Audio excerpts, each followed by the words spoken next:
Hello and welcome back to tonight's episode of Drachme and Demigods. I am Sammy Ferber, and I'll be your host for the evening. Thank you for, we apologize for the delay. Thank you for sticking with us. We are now all teched up and ready to go. We are -1 Adagio tonight, but he's in chat, and he should be here around the midway point of the episode. So don't worry, you will get your Adagio fix at some point in tonight's episode. All right. So, just a brief reminder before we get started that you can check out all of our episodes, our entire backlog, on our YouTube channel. You can find the link down below in the About section. You see every episode from the Links of Tartarus, as well as Threads of Fate, which was our little mini interview series where we answer questions about some of the characters to get you to understand the characters a bit more, and A Long Rest, which is our sort of recap series of plot points that you may have missed or that were pre-stream. So you can check all of that out on our YouTube channel, and you'll be able to see this episode there on Saturday. So, with that said, let's jump into the story here of tonight's episode of The Links of Tartarus. So, previously on Drachme and Demigods, after defeating maidens Pelbenion and Miala, and securing a new Link of Tartarus, the Hands of Fate traveled back to Voltura to check in on their affairs. While there, Ilme accepted a trial she had asked for, a test to see if she would be accepted into the Thieves' Guild here, the Vultures. Her task was simple: kill the mercenary known as Nala of Golden Arm in a way that didn't cause an investigation. But the task proved to be anything but simple, as Nala wasn't necessarily the easiest prey to kill. But the task was interrupted with a message from Alcmenos the Once-Smote, reminding them what a bad idea was to have their new Link so close to his Link right outside the city. Realizing this strategic error, the party bailed and teleported back to their home base of Delphi. Back at a very crowded Sunbrown Manor with their entire staff, as well as Alexios' mom Roxanne, and her friend Baelin, and Cora, the daughter of Athena, currently operating as Roxanne's apprentice, and Paloma the War Dove, who had just arrived a few days prior and was staying at the Holy Man Inn down the block, the Hands of Fate were looking forward to a bit of downtime. But there's still much to do. And right at the top of that list is figuring out what to do with the Link of Thea. When the demigods all tried reaching out to their godly parents to take the Link, much like Artemis had done with the Link of Mnemosyne, they found that their gods weren't answering their prayers. So, we enter our story here in Delphi. Now, a couple things to keep in mind. You guys can spend as much time here as you want and do whatever you want, but just to remind you of what sort of deadlines you have for various things, Keeneye's ritual will be performed in 16 days, and your ship will be ready in Voltura in 51 days. So, Hands of Fate, we'll come right into this moment. You guys have all gone to your respective temples, and you've heard nothing. And so you can all meet back up in the center of the High Noon District to discuss with each other and update each other. The scene is Can yours. I go? Sorry. Go ahead. Can I go to the Temple of Artemis, or can we say that I was there and I'm going to try and cast Communion since I didn't get to last week?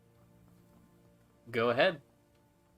Okay, sorry, I'm trying to get D&D Beyond up after the restart. So I'm going to go in to sit under the normal little grassy area that I normally go to when I'm there.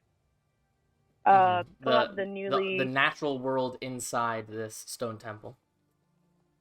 Yeah, pull up the newly awakened, I guess is the right word, underbrush, and sit there, meditate for a moment, and then cast Communion. Okay. If I could load my character sheet. So, you cast the spell through underbrush, and it sort of glows with moonlight as you reach this sort of meditative state and reach out to Artemis.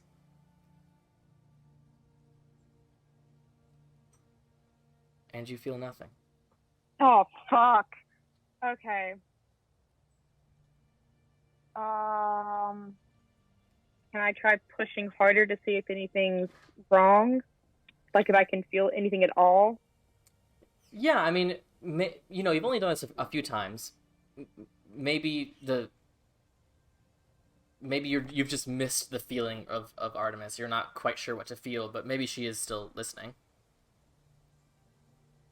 Okay. Then I'm gonna go ahead and ask, is there any way that you or any of the other Olympians could take the link off our hands or lead us to where we can safely store the link?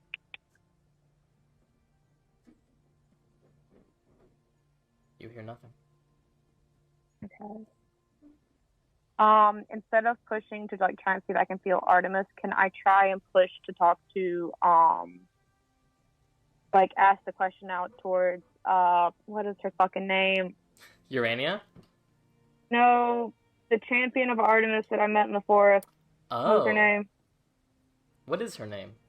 I don't remember, and I don't have that notebook on me. It was in my other notebook that I filled up already. Leather skin. Her name is Asenta. Asenta the Slayer. Thank you. Thank you. It's in my other notebook that got filled up already. I'm in a new notebook now. A Sensi. Yeah, so I'm gonna go ahead and make a religion check. Oh fuck. Am I good at that? I should be good at that. I have an alkali background, so. God, what is it? 22. 22. You don't know a ton about commune as a spell, or really any sort of like really strong connection with a goddess. It's all very new to you.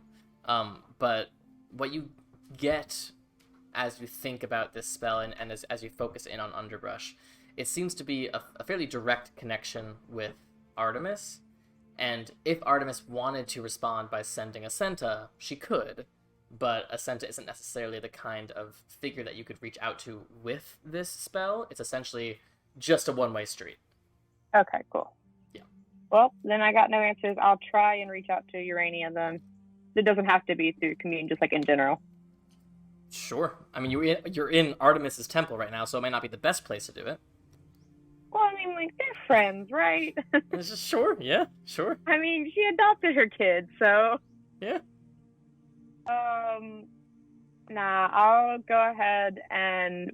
I'm not going to do that right now. I'm going to go talk to the... Oh my god, the huntress's name is... I don't know. What is it? I packed up the other notebook because I'm packing things for when I graduate and get a job, and it's not here. Her name is Senaveth. Thank you. Yeah. Go ask her if she has felt anything different. Different how? A lot has happened since the last time I saw you. But basically, I've come to a point where I was able to cast Commune to ask Artemis a couple of questions every now and then. When I tried to cast it just a moment ago, I didn't feel anything, and I got no answer at all. Oh. Would you like me to try? You can. I just didn't know if maybe things had felt different for you or not. All of my other party members are trying to go to talk to their parents. No, I have not felt any difference in my connection with the goddess. Okay, yeah. If you want to try and cast it and see if you get an answer, that'd be great. Of course. Would you like me to ask, is there something wrong with the connection between you and her? That would be one of the first questions to ask, yeah. Of course. We will start there, and we will see.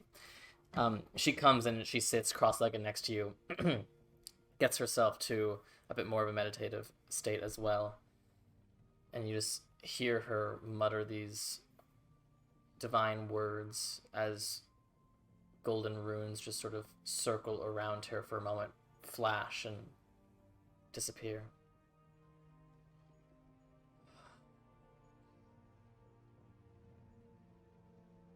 Great goddess, I am here with Anura, one of yours. They are asking why it is that they cannot reach you.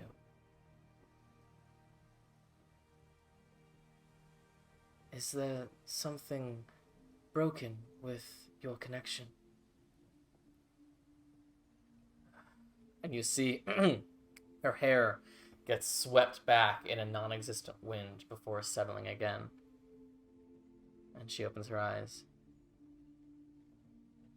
Looks at you. I'm sorry. She said she can't speak with you.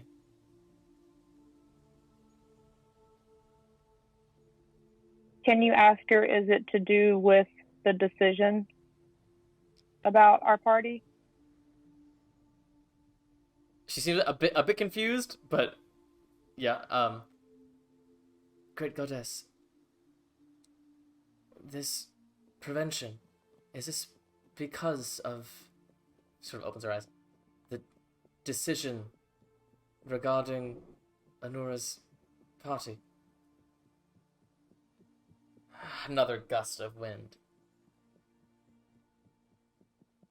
Your journey is your own, she says. Do I only have one more question? Yes.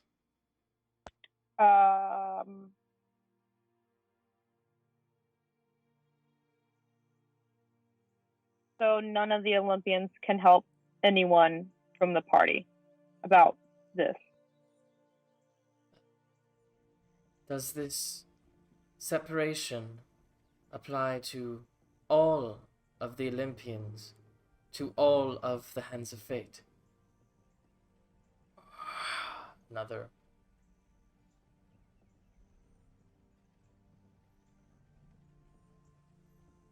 She has refused to answer. I'll take that as a yes. Okay, cool. I mean, I know I can't ask you any questions. Just tell her, thank you. The I'll talk to her at some point, I guess. Has been broken, but I will be sure to do that in my evening prayers. Yeah, I'll end up praying anyway. Yeah. It would have been nice to get some answers, but yeah, at least we know that nothing's wrong. Yes, of course. So, okay. All right, thank you so much. All right, so all of the five of you rejoin in the central sort of large fairway here in the High Noon District. Everyone's looking a little concerned. Some more than others. Some just, sometimes your god doesn't answer you. It's not the end of the world. Ryujin looks a little more concerned. Anura looks a little less concerned. But you all meet up. Okay. Any news? Anyone else not get any answers? Something is very wrong. So does that mean you did not get to speak to your dad? I did not get to speak with Papa so Ocean. You didn't get to speak with C Daddy. Sorry. So I tried casting Commune and I couldn't get any answers. So then I had the Huntress of the Temple cast to see if anything was, wrong, if anything had been changed with her power. And the first question I asked was if something was wrong with my connection to Artemis. And apparently there's nothing wrong with that connection. Artemis just can't speak to me currently, apparently. And I asked, is it because of the decision the Olympians are having to make about our party going out or going down to the underworld? And she said, Artemis said that our journey is our own. And then when I asked if any of us couldn't talk to our parents about things like this specifically, she refused to answer. So I think this might be part of a test to prove that we are the party that should do it, because we don't have to, if we rely on our parents to, take care of the links. So no gods will take the links from us. That's what it seems like right now. So how are we going to contain them? I mean, I guess we could go after Blood Glass, but we'd have to buy it all. Yeah, we'd have to have one at a time. That only helps to a certain point. Obviously, we almost made a disaster bringing the link so close to each other in Voltura. Like, it was bad. And I'm pretty sure Thea is Yeah, not happy. it's a soft th. Oh, okay. I'm pretty sure that Taya is not happy with it. But we're gonna figure something out. Well, for this link specifically, we trust Odella enough that Well, I mean, listen, no offense, Odell can't even hold on to the gate stones. All right. in defense of that, though, no one told That her link not will go to hold on Keeneye. to them. We didn't tell her to not give them to Keeneye. will take that link for sure. But that was because Odella gave him the gate stones. She didn't know not that we didn't want him to have the gate stones. If we tell her that we only trust her to keep the link. Yeah, but Keeneye's the Archmage, and this is a high power magic item. I mean, that's kind of right up his alley. Either way. So that's, I feel like regardless, if honestly or not, it'll end up with Keeneye. And I don't know if that's a risk I'm willing to take. I can't think of anything else we can do with it. The journey is our own. Seems a little weird to pawn it off to other people, right? I mean, could we just hold it in a... So, okay, why was it such a big deal that they were both in the same city, right? Even with one in a cube. Because the links are what, when they're all connected, they balance each other out and kind of cancel each other out, right? So yes and no. And this is information that you would know. It's just been like a literal year in real time since you've learned this information. But certain pairs of links can cancel each other out. But when you get more than two links together, or if you put two different links together, they can become a bit more free than they can normally on their own. And then if you get them all together, then that can help them be completely freed from their prison. But they're also connected together before. Yeah, who's the opposite of Thea then? Who was Thea connected to before all this? There's one way to find out.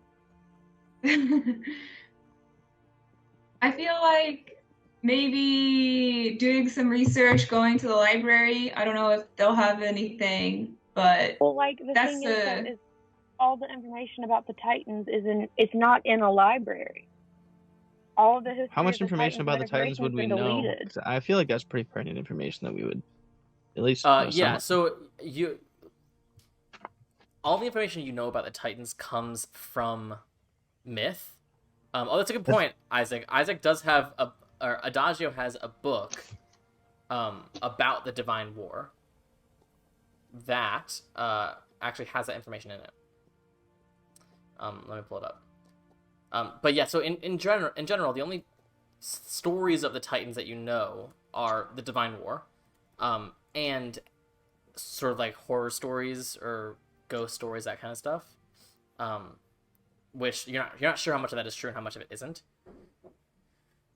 But Adagio would say that Thea can be neutralized with Phoebe.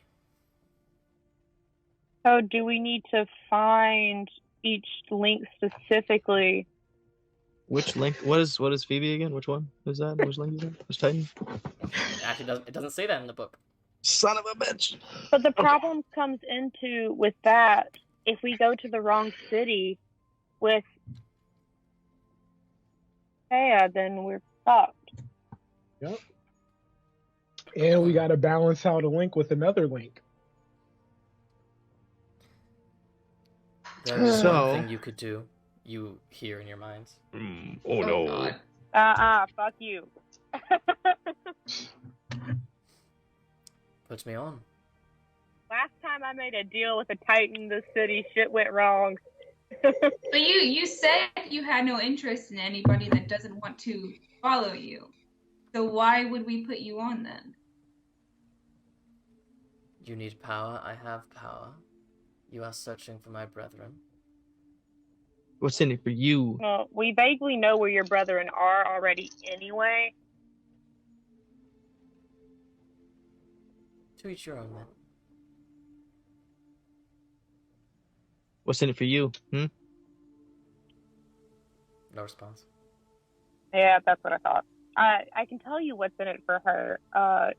You can actually do stuff. Yeah.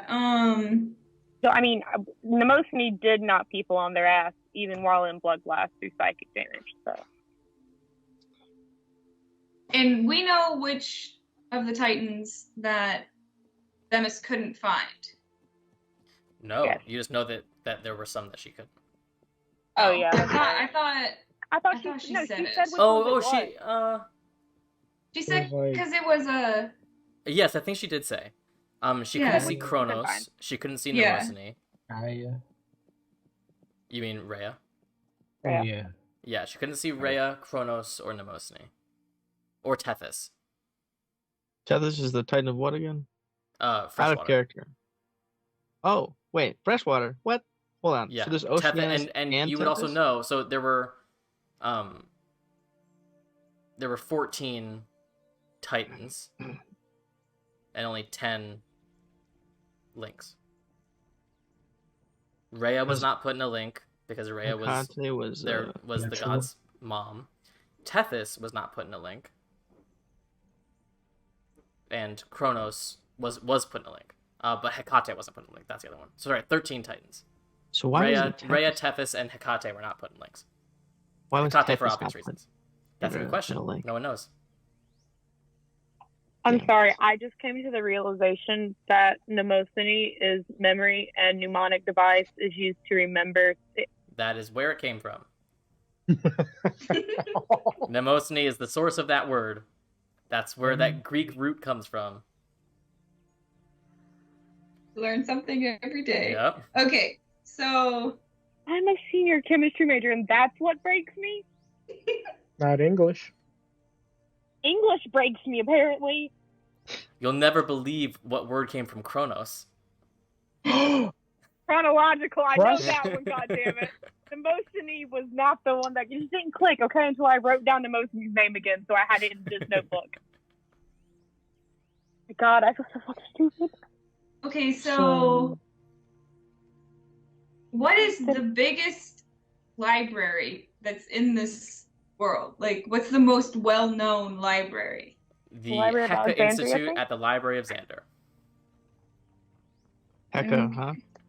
Hecka, yes, named after Hecate. That is true. Who would have guessed? It is the largest library in the world. It is this world's equivalent of the Library of Alexandria. So, okay, wait a minute. This is still stuck on the Mnemosyne thing. What think is it's like Hecate 6 the weeks or Titaness something. of? Huh? What is Hecate the god Magic. Titaness of? Magic. Yeah, Magic? magic. Arcane So, like, magic. So not chaos. It's all Okay, like never she's also a bunch of stuff. Arcane magic, forbidden knowledge, necromancy, also like crossroads and poison and like a bunch of other stuff too. So, like, Hectic is based off of word heck. Yeah. Name one for Poseidon. Go. These are all based off of Titans, though, not. I mean, Yeah. there was a movie, Poseidon. It's true. It's pretty good. I'm sorry. I'm having a existential crisis over the Titans' names and what words come from them now. So You know, what could help you understand what Phoebe does is sometimes That's what I'm thinking about it. sometimes Apollo is called Phoebus Apollo. What is? How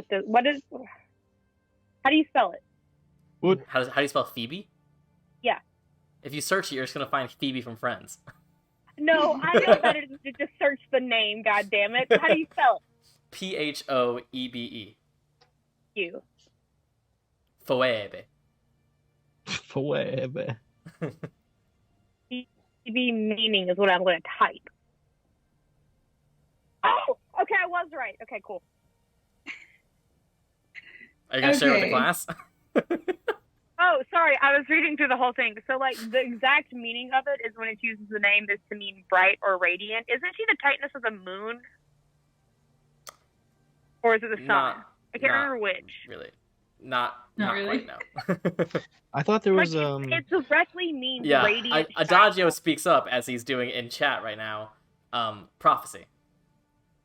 Oh, okay. Yeah. Because, like, the name itself literally means radiant, shining one. Yeah. Like, if you directly translate the name. Isn't there another Titan of the Sun too? Helios. Helios. Yeah. And Helios. Hyperion. Yeah. I forgot Helios. about So Helios is the primordial of the sun. Helios is like the sun incarnate. Hyperion is the Titan of light in that way. She's also Gotcha. the Titan. She's also the Titan associated with the moon. Yeah, the Titans cover a lot of ground. Because I know the moon one because it's one of the moons for Saturn has the name. Yeah. Okay. Cool. I was like, wait a minute, I'm Oceanus losing my mind. Ocean. Yeah, you'll never guess where the word ocean came from. Yeah, crazy. All right now. I'm gonna restart my computer again. I'm being bullied. All right. So anyway, we've gotten distracted. Well, we did Is find there something out. is there any source of information that we trust? I mean, I wouldn't ask Keeneye where could we stash a link. Fucking Archmage while we were back in. Yeah, and it's unfortunate because I feel like Keeneye would know something, having such an obsession with the gods. Well, he knows we're on this quest, right? Most people in Delphi have put 2 and 2 together. Yeah, like he would definitely know. So, like, if 2 of us go, but don't take the fucking link with us, we can just be like, hey, so you know about the quest we're on. How the fuck do we deal with the links once we get them? What if he's like, I will tell you this information if you Can I see one? do the ritual? I'm gonna tell him to go fuck himself. I don't know Is what that a to do roll? with this Is that just link. your roll, Sammy? What the? I'm just fiddling with a die. Oh god, Are we about to Sammy, get never fireballed? roll the die.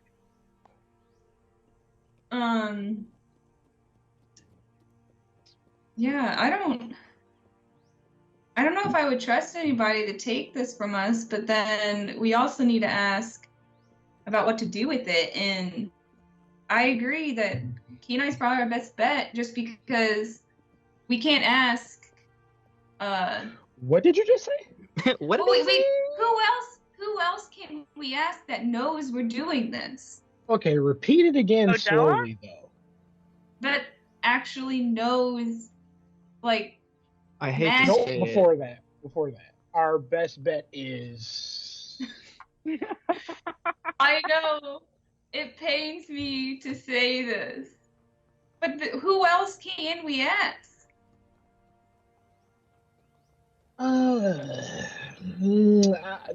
the Sphinx underground. We could You know. message the Arcanist and ask. I mean, like, he probably knows something. We just didn't think to ask him about links while we were there. Yeah, but do we want to? Because he doesn't know we're on this quest to find links. I They feel don't like the know we're on information this is not quest. going to come freely, though, especially considering how bad Keeneye wants us to do the ritual.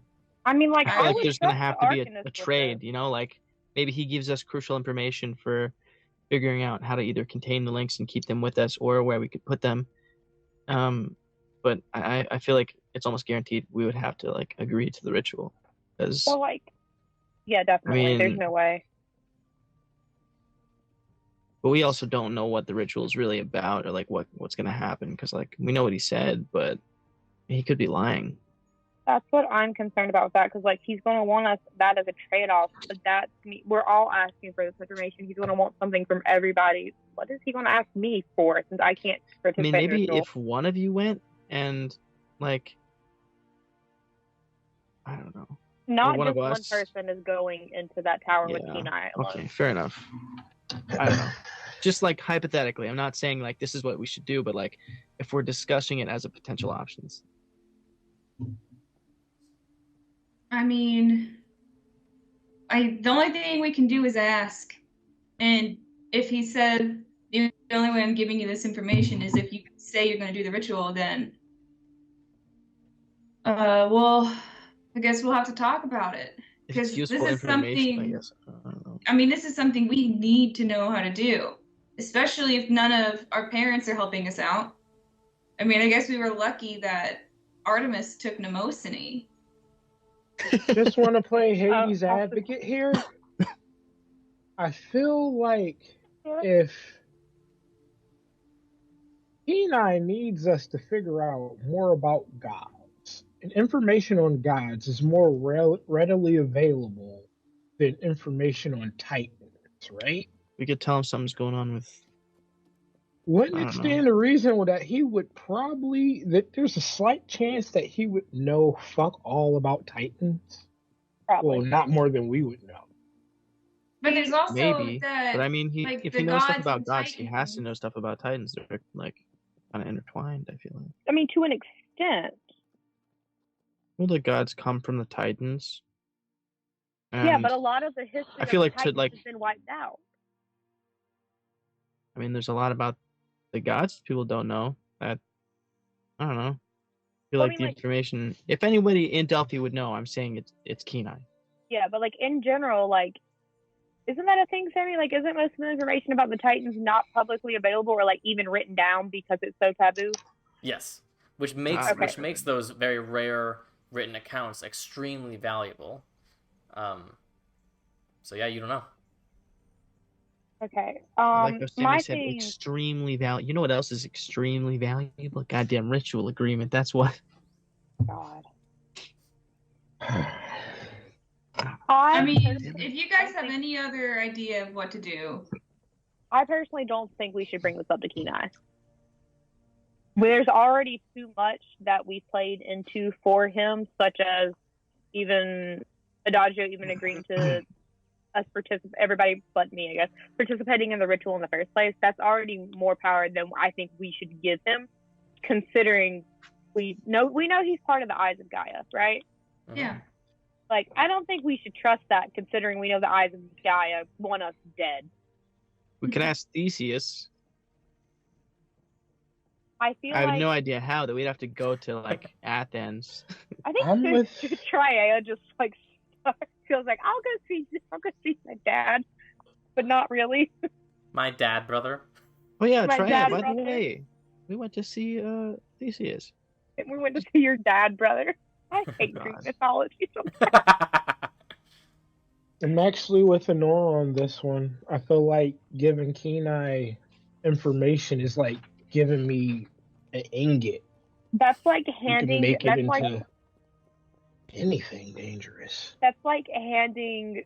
I can't put it in Greek mythology terms. I'm gonna put it in normal terms. Where that's like handing someone a fully loaded gun and going, kill this person for $1 million, and it being a really bad person. And on top of that, I just realized there are 10 Eyes of Gaia, right? There's 10 links. I don't think we should mix those two at all. Yo, Keeneye is all about the information about their guides. What if there's another Titan about books? I will also just so you are Arcane knowledge. perfectly aware, there are 10 petals on the logo for the Eyes of Gaia, but you have no idea how many members of the Eyes of Gaia there actually are. Just so we know. Talking Oh, about books. He likes to read. He's a scribe mage, okay? I just kind of, well, I guess not books, but like more like scrolls, I bet, right? Or like Yeah, papyrus, that's Egypt. Parchment. parchment. There we go. I personally feel like we definitely should not say anything to Keeneye. I mean, we trust the Arcanist at this point. Like, the Arcanist got us the potion of etherealness so that we could actually, go after the maidens, even though they were maidens in charge of a temple in the city that he lives in. I mean, That's not a bad idea. What if I they're would like, be fine with asking. what if Keeneye? I bet Keeneye's just secretly like so much more powerful than he lets on. I feel like he's the kind of cuck to have that ace up his sleeve. Like he's like, oh my god, I'm level 10, guys, but he's actually like level 25. That guy? You know what I mean? Listen, on a scale of 1 to 20. Keeneye is the 18. big bad of this campaign. 18. On a scale of 1 to 20, he's definitely higher than 10, lower than 25. Nice. 24. Keeneye is the big bad of this campaign. What language does Keeneye I would speak? not be surprised, honestly. He's playing the long game. So wait, isn't the hooded meat female, so that doesn't work. And Also, want to Keeneye point It would be is very Tiamat. interesting if Keeneye spoke Druidic. Would it not? That'd be the real game changer. So What's that spell? does he Comprehend actually, languages where know you can he does understand it? them, all, right? Or is it speakable? Comprehend Versus languages readable. can allow you to comprehend them. There's But you there's can't another speak one that allows you to. Tongues allows you to Is it tongues? I think So, like- I think what tongues allows you to do is just like be understood by whoever you're talking to. So Yeah. they would hear it in whatever language. But theoretically if they were talking to Anura, it would just sound like common. Speaking of It sounded tongues, like- listen. 8 different someone languages. If someone's born deaf, what language do they think in? Huh? Mm. What do they have an inner voice, or is I it mean, like I would inner? I mean, say if you're born whatever deaf, you still like language you- learn a language. Yeah, you still learn Yeah, but whatever you language is don't- where you're at. I suppose. I guess I feel like. Yeah. Okay. Fair enough. I was like, what do you mean? I was just thinking. I saw a post about that the other day. I was like, you know what? What if they just like, when you learn sign language, right? What if they're just like Naruto? You know, they got like a bunch of hand signs just going off I was like, inside their brain. I mean, like, the thing is, though, is like, it still corresponds to things that they know. It's the same way as, Yeah. like, Well, learning you know, Spanish. So back to so- I Gaia. feel like there'd be a Yeah, I lot was of about to vibrations say. too memorized. I'm sorry, I didn't take my medicine today. Unless the hooded mute is here, we don't need to be talking sign language. Speaking of mutes, Do we know that Keeneye doesn't speak Druidic? Legit You question. don't know that. You don't know that. Can we go see Keeneye anyway to talk about the ritual at some point? And I want to start talking in Druidic and see what happens. I feel like you've done that. I don't know why, but I feel like I that's don't think I happened before. have. I've done I it don't. with somebody You've else. done that with I a don't lot know of different people, but not with Druidic. Maybe it was Yeah, it Titanic. was Yeah, Titan. I do it with Titanic. I've never done Yeah. it with Druidic. Gotcha. Okay. Which I like D&D Beyond freaks out whenever I like hover over Titanic. It's like unknown language. Okay, so still have no idea what to do with this link. Did we sleep on We it? have to get more answers about it. Are we okay with asking the Arcanist about it?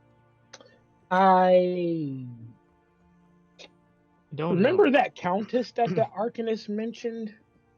That is That's all probably definitely from the Eyes of Gaia, or a part of the Eyes of Gaia. I'm just gonna assume every like person who has real Yeah, power any powerful that we person. meet is just gonna be one of the 10. You know? The eyes They're of just Gaia is just powermongers. Gaia's Illuminati. Yeah. Yeah, for sure. So, for some of us who can, like, if we can, part of us can teleport and then come back and not take the link with us. Simus wants us to be able to find all of the links, even if our end goals aren't the same. So, if we could ask Simus about ways to contain the links and protect them while we're trying to find the other ones, so that we don't end up like bringing two links that are volatile together and causing a lot of problems that wouldn't allow us to complete the quest. I'm pretty sure she'd be willing to tell us because she wants us to be able to find all of them, and if that's what it takes, that's what it takes to find them all. there's a link where the library is. Yeah. Well, Yeah, I mean, there's a link at in the same Xander. city. Yeah. Yeah. Yeah.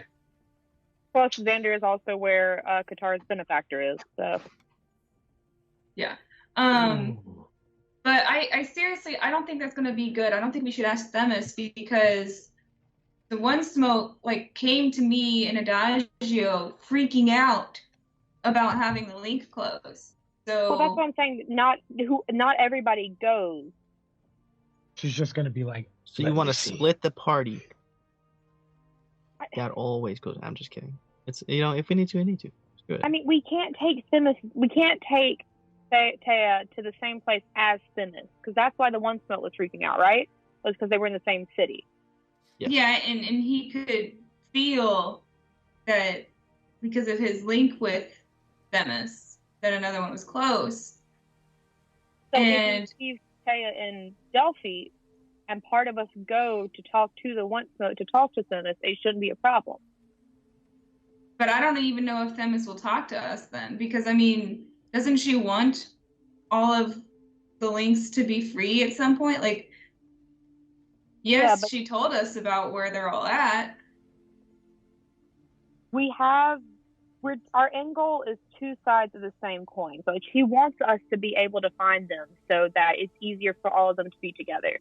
But if we can't go to other cities where they are to find them, then we can't find them and bring them together anyway, like she wants to do. So like the quest to get to the end goals is the same. The end goals are just slightly different. But I feel like she's just gonna say that the links can feel each other. Like, we weren't right next to each other. I mean, there was a wall between us, and Themis and Taya could feel each other. So she'd probably just say, if you have a link and they get close, they know they're together.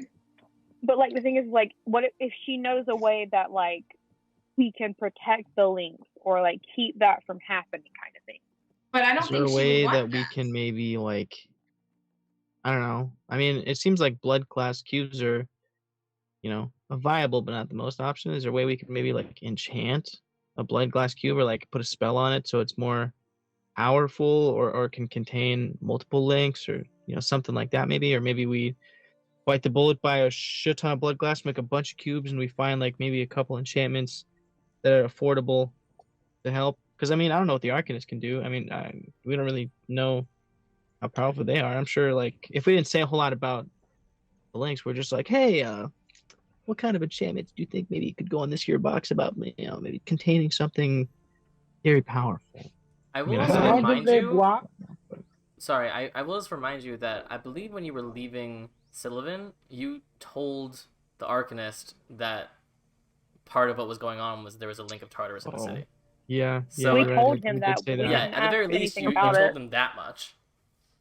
Okay, Like, so he then yeah, we knows could that just be it's a upfront, thing. like, hey, Okay. Is there Well, anything I'm you can fine. I'm fine with that then. I guess we'll ask the Arcanist if they have any suggestions. But okay, so doesn't lead that blocks? Yeah, that's what I was gonna ask. The dragon scale. They have But lead. that wasn't a link though. finding- It's the best we can do. Like, if we could had- stop But- it from picking up something. what if we Well, I did mean, the thing both, is, though- like a lead, like Lead, blood, in I'm the fairly blood certain glass, if you put and then enchantments. put triple a whammy. link in lead, it's going to have the same properties as when you put it in a blood glass cube. The thing is the blood glass cube is canceling out the magic that the links have, right? And that energy. If you put it in lead, that energy is not canceled out. They can get out of the lead boxes easier. Well, if I'm we pretty sure if you do put the scale of both, wouldn't it be Tiamat in- like the lead would maybe lessen like the signal, like the broadcast that the Yeah. magic energy gives off, and then the blood glass could maybe dampen Like- it? Because I mean, if it's in the lead, right, and it gets out of the lead, it's still in the blood glass. I mean, maybe it's I don't know. My thing with it is like, I'm fairly certain if we put a link of Tiamat in oh my god, thank you, a scale of Tiamat in a blood glass cube, the same thing is going to happen as when we have it in the lead box. It's not going to be able to communicate. They're two entirely different things. The scale of Tiamat isn't a conscious entity like the links are. I don't think you can block a consciousness with the lead. If someone wants to make an Arcana We're check, talking about the signal. I'll do yes, it. will I'll do. do it. Can multiple people? I've got Sure. a +4. I'll do sure. it. I have a Whoever's plus proficient. 3. 9. So wait a minute. Are we one person making it or everybody? Whoever's proficient can make it. I mean, I'm not proficient, but I'm the highest. If you're not I'm proficient, proficient. no. I only have plus 3 though. I'm Is proficient. anybody Ryujin and proficient Alexios in can both do it. They're both proficient with Arcane. I I'm both for wheel and woe. 25. 19 total. Okay. So you've studied a lot about different materials and their effect on magic. You know that a lot of divination magic can be stopped by lead. So essentially, putting something in lead can help prevent it from being scryed upon from outside sources. It can prevent others from seeing that thing exists. Blood glass has that effect, but also prevents magic from occurring inside the cube. So essentially, no way in and no way out, whereas lead box is no way in, but it doesn't do anything to the actual object itself. The only caveat to all of this is that incredibly powerful magic, like magic coming from artifacts or deities or that kind of stuff, can resist all of those effects to a degree. So like if you put like some normal magic item in a blood glass cube, it would render it completely inert. But when you put a link in there, because it's so powerful, it just reduces the power, but it can't shut it off completely. But you don't really know if stacking those effects would help in any particular way. But you do know that the blood glass cube is working. It's just not perfect because it's such a powerful object. So it's like lead is the runner-up to a blood glass cube as far as blocking things. Essentially. Is there a way we could, I don't know, make a blood glass cube more powerful, I suppose?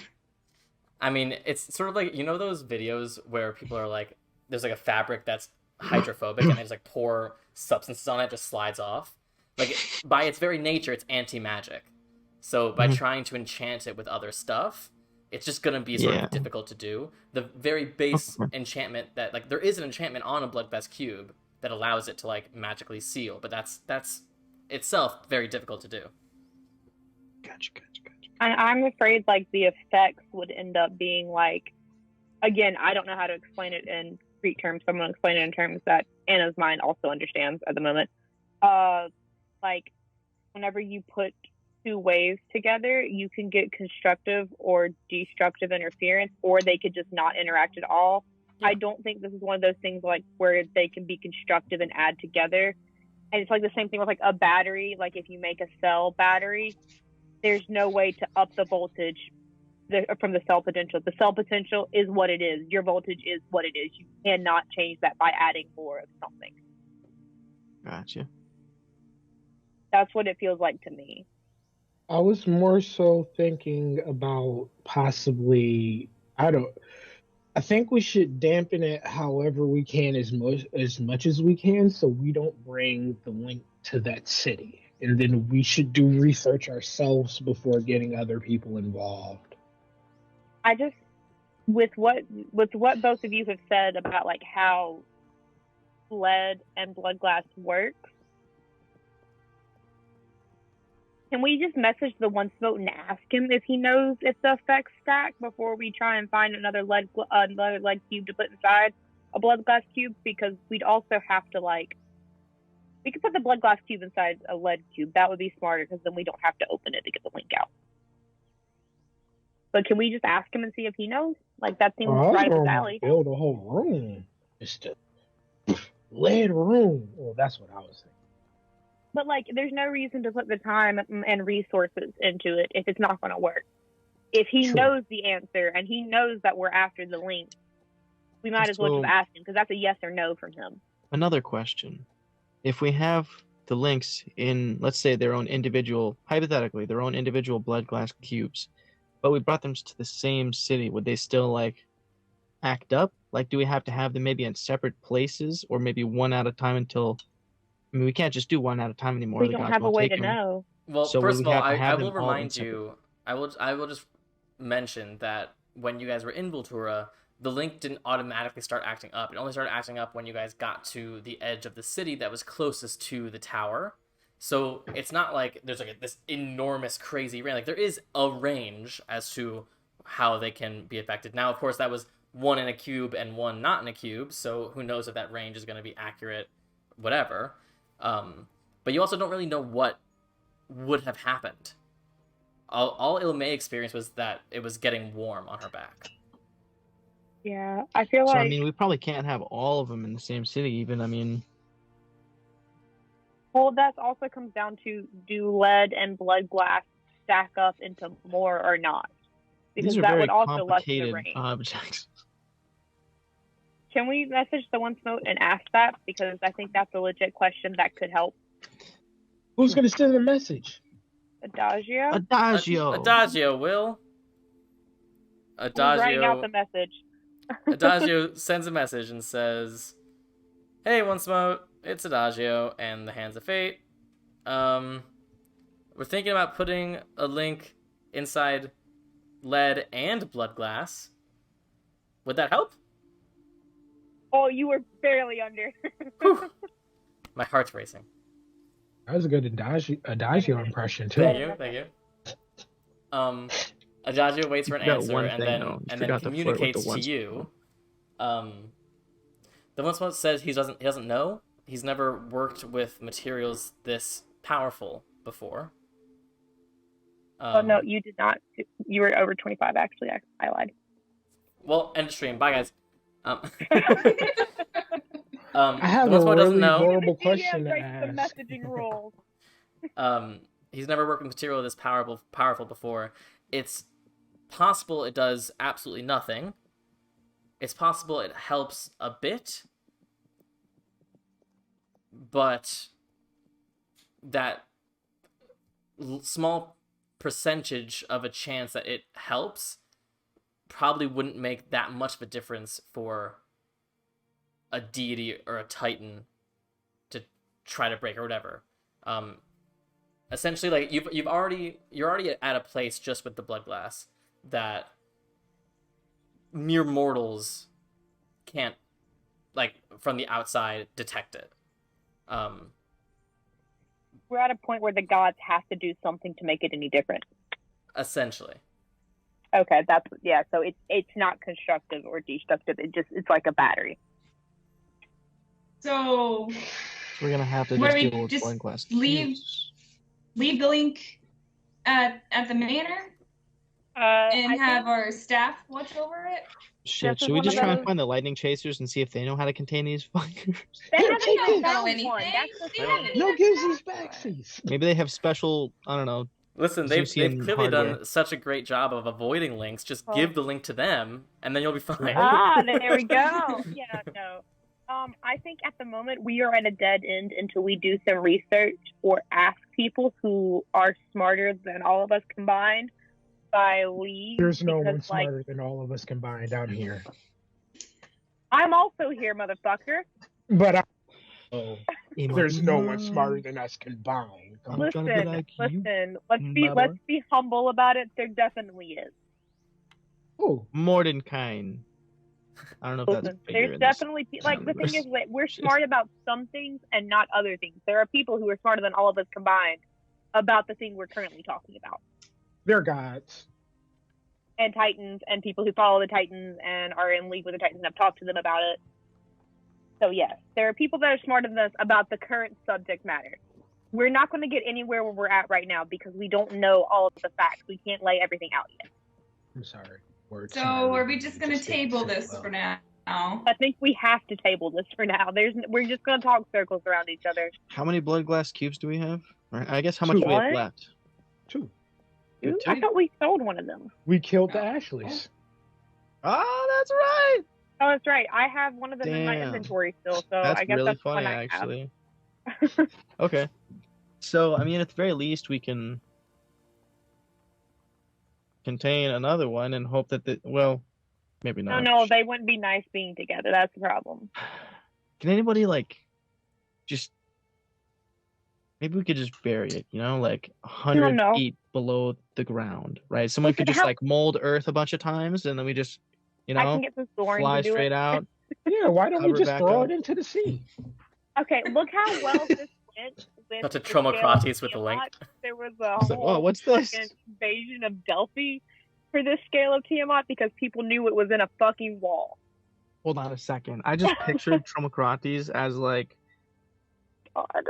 Davy Jones in Pirates of the Caribbean, like he puts on the link, gets like a humanoid figure, and that's Mhm. just who it is. Oh my God, I need Yeah. matching with David Jones. I picture the Kraken with a ring. Just like a ring Just around one the tentacle with a ring around Yeah. it. Yeah. Oh my God. You see 10 tentacles with 10 links, and you're like, oh shit. Get the Apotrepo. Apotrepo surpasses the power of the Titans and the gods. So what's Apotrepo- the not plan? Apotrepo, fucking- Are we going? Tromocrates. Well, I have to meet the War Dove. Yeah. Yeah, and I will remind you again. You guys are on your own timeline, so if you want to like do this over the course of a few days or whatever, just communicate that. Like we can totally do that. Alexios, I owe the bard a date at some point. Do you want to help me be stronger? Oh yeah, that's I have that plan already. It's just, you know. Okay. Well, I mean, can if start you guys need help tomorrow. with anything, you know, I don't have a whole lot to take care of, so I'll help out where you guys need, I suppose. Yeah, I haven't got much to take care of either. I guess I just need to talk to Keeneye, and if we do the ritual, I need to know what the fuck he's planning for me to do while y'all are in this ritual. I will I'll say also though, say that there's- in chat, it seems like Adagio is also keen to talk to Keeneye. Yeah, so that can wait. I owe the date to the bard at some point. I keep forgetting to do that, and I feel like a terrible person because of it. So I'm gonna make it into a double. I still haven't asked Cora yet. I don't know if doing a first date as a double date is a good idea, but we could go to the same place. Mormons do it all the time. Oh, what? Who's Mormon? Is that a powerful wizard? No, Huh? they're That's Mor- Mormon sorry. Yeah, Okay, what the fuck? Mormon kind. Mormon is a very minor god, and his Ah. worshippers, they're very particular. I'm sorry I did that. Fire comes out of nowhere. Now wait a minute. My next character is gonna be a follower of Mormon. Just goes around going, "Hi, have you heard of Mormon?" Listen, that's more of a Jehovah's Witness. Anyway, a moment to talk about our so what are you guys Savior doing? Mormon. Let's see if I get together and plan dates together so that we both know what to do. Unless I don't know, is Lashandra, is that her name? You tell me. Sammy. What? Investigation. I don't have a fucking notebook that has it written down in it. Well, that's unfortunate. Wait, what was the I question? forgot your own date's name. Your mental notebook is Listen. lacking. Ooh. Honora wouldn't have listen. forgotten it. But I can help you though. Honora, if you don't remember, I can walk up, bump into them, say, "I'm so sorry. What's your name again?" It's an L. I know that. Yeah, I'll it's just, like, Lysandra the ask. Talker. That's her name. Thank you. Like Honora would know this, but Yeah. Anna's forgotten and doesn't have access to their notebook. Um, Okay, I bet you- well, Oh. I'm gonna be doing some stuff in the underground, so Sketchy. None of us can go Be with you for that. yes, and nobody's nearly as sneaky as I am, How so dare you? Can I turn into a fly and go with you so I can make sure you're okay at least? how long can you be in your wild shape? 5 hours? See, I was planning on spending a full day down there. Oh, well, I mean, like before the 5 hours is up, I can do a full 10 hours in total because I can just do it back to back. the rogues being roguey. That's what's going on there. And when the 10 hours is up, I can just fly out. I mean, okay, if you want to, but yeah, I'm gonna just kind of hang out there for a minute. I want to try and get back into that room that we went to after we, and we did the teleportation circle thing. Yeah, with the way things are going right now, I don't want us to split up if at all possible, considering, shit keeps hitting the fan time after time again. Yeah, I mean, if you want to, I'm going to be doing a lot of just watching. And then hopefully at some point I can get in. Also need to get some lockpicks because apparently I'm still using yours, Alexios. Yeah. Hey, Sammy, I have a question. Yeah. So if I extend a wild shape to cast Find Familiar with Wild Companion, sorry, Siri just activated when I said your name. Does it go away after 5 hours? Oh wait, nope, it says that. Never mind. Okay, Cool. I lied. It used to not say it, Wow. so I didn't know. Never Okay. mind. Well, if you want to, Nora, you can join me. I'll go right now. We have nothing else to do and we can't figure out this link thing. What time of day is it? We'll say midday, but it can Okay, really be whatever time you want. Can we go run by the bard place so I can talk to her real quick and be like, hey, I owe you a date. Are you planning it or am I planning it? And when the fuck is it? And then we can go to the underground? Sure. All right. Okay. All right. What are the rest of you guys doing? I would check up on the war dove, see if she's acclimating nicely. And before I go home, I would like to go talk to Odella and Okay. Lelio if they're at the same house at the time. So that would also be in the Light's Eye district, is where Ilme and Anora are going. Mm-hmm. Okay. Ryujin? So I'm going to stay at the manor, but on a wall in my bedroom, I'm going to be making a crime board about Remgram, and Okay. it's going to have like some drawings, right? Some illustrations of this fiend, an illustration of a surfboard, the board of surf, just Mhm. like relevant stuff like that. And then there's gonna be like only like 2 pieces of yarn, you know what I mean? Like go into For like sure. Remgram So like and the board Randrum of and a surf. surfboard. Yeah, And a ship. exactly. I hope you know picture- I am drawing this out as soon as we're done and I can access my sketchbook again. Hell yeah. I pictured the bad drawing synopsises from Deadpool. For sure. Yes, exactly that. All right, cool. So, Instead of where's Francis, where's Remgram? yeah. So I'll say let's start with Alexios, and then the 3 of you can go to the Light's Eye together to your various needs. So Alexios, you head to the Holy Man here in the High Noon District, not very far from the temples that you have been talking around. As you enter the familiar tavern, which you yourself have been in before, you look around. You see there's a fair amount of people here. This is this is like the downtown bar. But you do a quick scan. Make a perception check for me.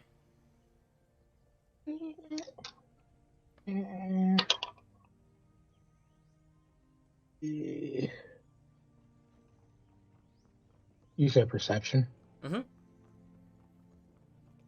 And my perception is... Okay, that would be a 13. 13. You look around, and at first you don't see her, and you're thinking, okay, maybe I'll go and see if I can try to find her room. But then a figure gets up from the bar, and you see he was blocking, but you see this shock of purple hair sitting at the bar. Hail, War Dove. I just shout to her. Hello. You back in town? Ready to work? Ready to work. She stands up and just finishes her ale.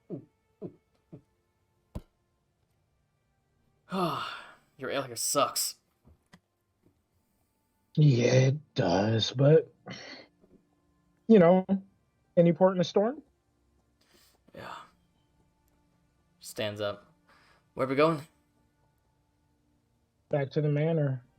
I trust you've been comfortable? Yeah. I mean, I went there. Felt sort of weird, like, moving into your place when you weren't there. You're my sister. It's fine. Alright.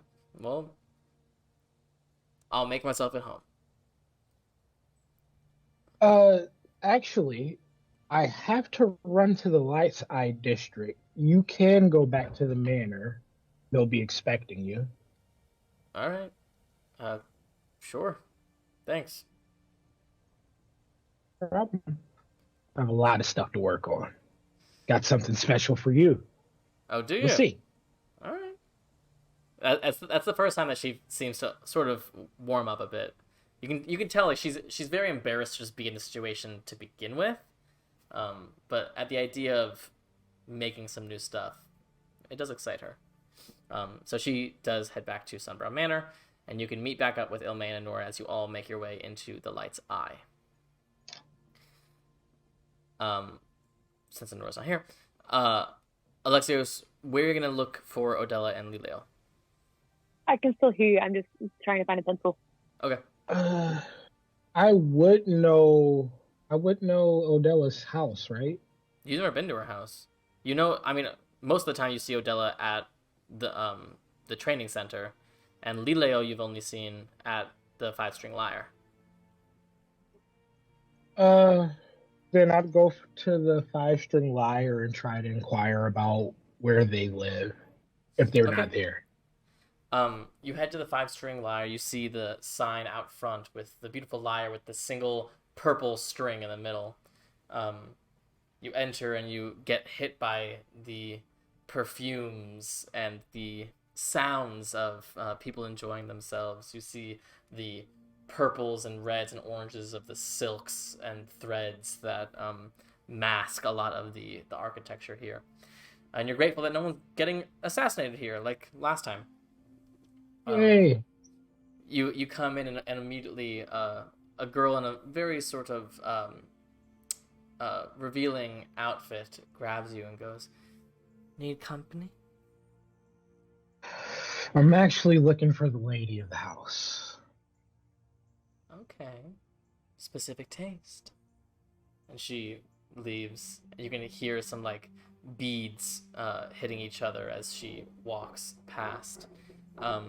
You stand there awkwardly for a bit as you're just like very consciously aware of all these little nooks covered by, you're hearing a lot of stuff. But eventually you hear the telltale sound of what sounds like clopping hooves, and you see the beautiful regal form of the centaur Lileo. Alexios, it is good to see you. You too? I How was can I be of hoping to service? bend your ear. Of course, please sit. She walks over and you see there's a corner couch that two people are very much occupying, and she just snaps her fingers and the girl just stands up and walks away, and you see there's a very confused looking guy goes, and they just go elsewhere, and she ushers you to sit. I sit and I say, "This is more social than what we're accustomed to when we talk. Is that cool?" Of course. I'm going to be blunt. Please. You know about passion, romance. I would say I am some sort of expert on this, yes? I have someone I want to impress. I see. And granted, this isn't usually her scene, I would think, but maybe you know something I don't? I need Well, help. She's not made in metal. the first thing I would say is that a good first step is knowing that you know nothing. But else, remember that just like you are unique, every woman is like a flower. You need to know the specific type of thing that will make her bloom. And that will not be one fast and easy rule for all women. So, what do you know about her? She's smart. She likes to craft. She's beautiful.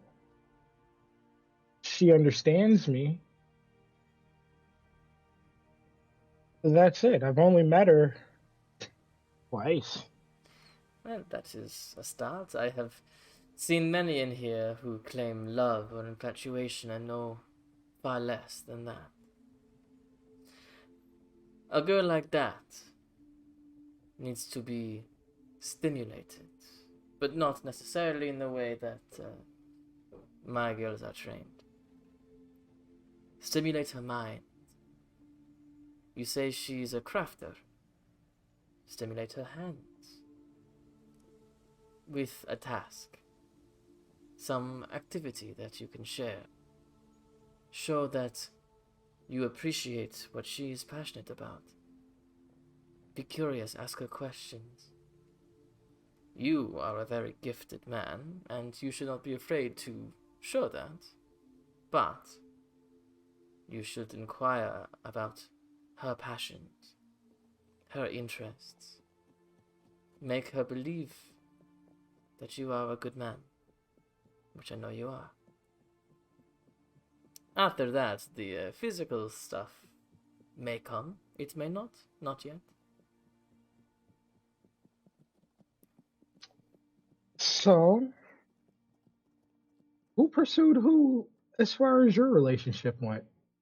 If you Make don't a mind me persuasion check. asking. Persuasion check. Even if he doesn't get it out of character, can I know because this is my favorite couple in this whole thing? No. That's not how any of this works. No, I just want to know as a person. Like, out of character, can you just tell me who the hooded mute is? Oh, no, not the same thing as that. What's up, Alexios? I thought I had bad persuasion, but it's a +6, so I had 17 + 6 is 23. Okay. She smiles and almost chuckles to herself. You might get two different answers if you ask me or my wife. From my perspective, I came to this city shortly after her saving of it against the dragon, and I thought she was the most powerful warrior I'd ever seen in my life. And she looked at me and she thought, well, I've never been with a centaur before, and the rest is history. That was the most romantic story I've ever heard. That's so fucking cute.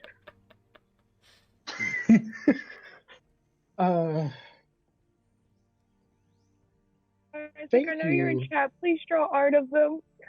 Is your wife still working?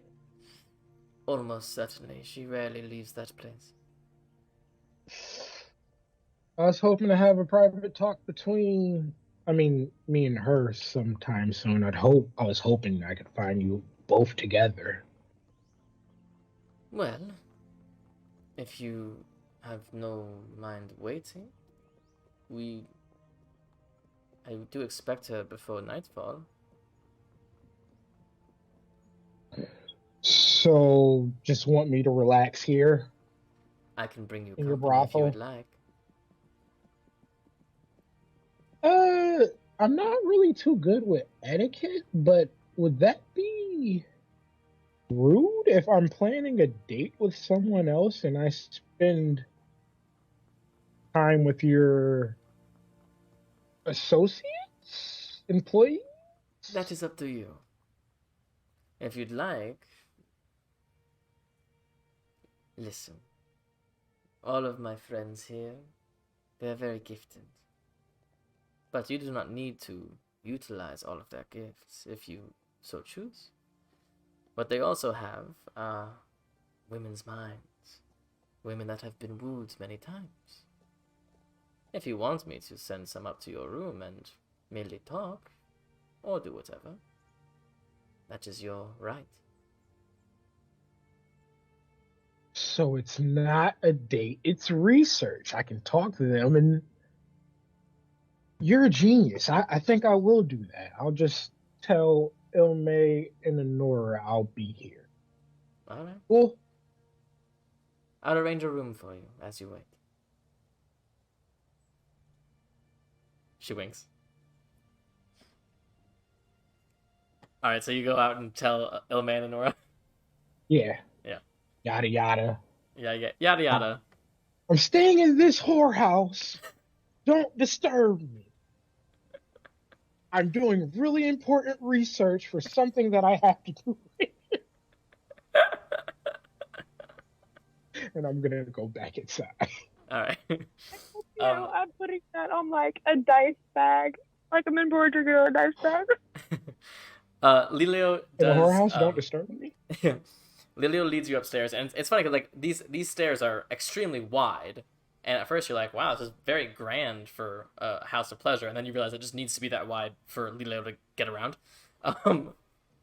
But you go up the stairs, and you see that the second floor is very much in very similar decor as the first floor, but more private rooms, and you hear lots more commotion on this floor.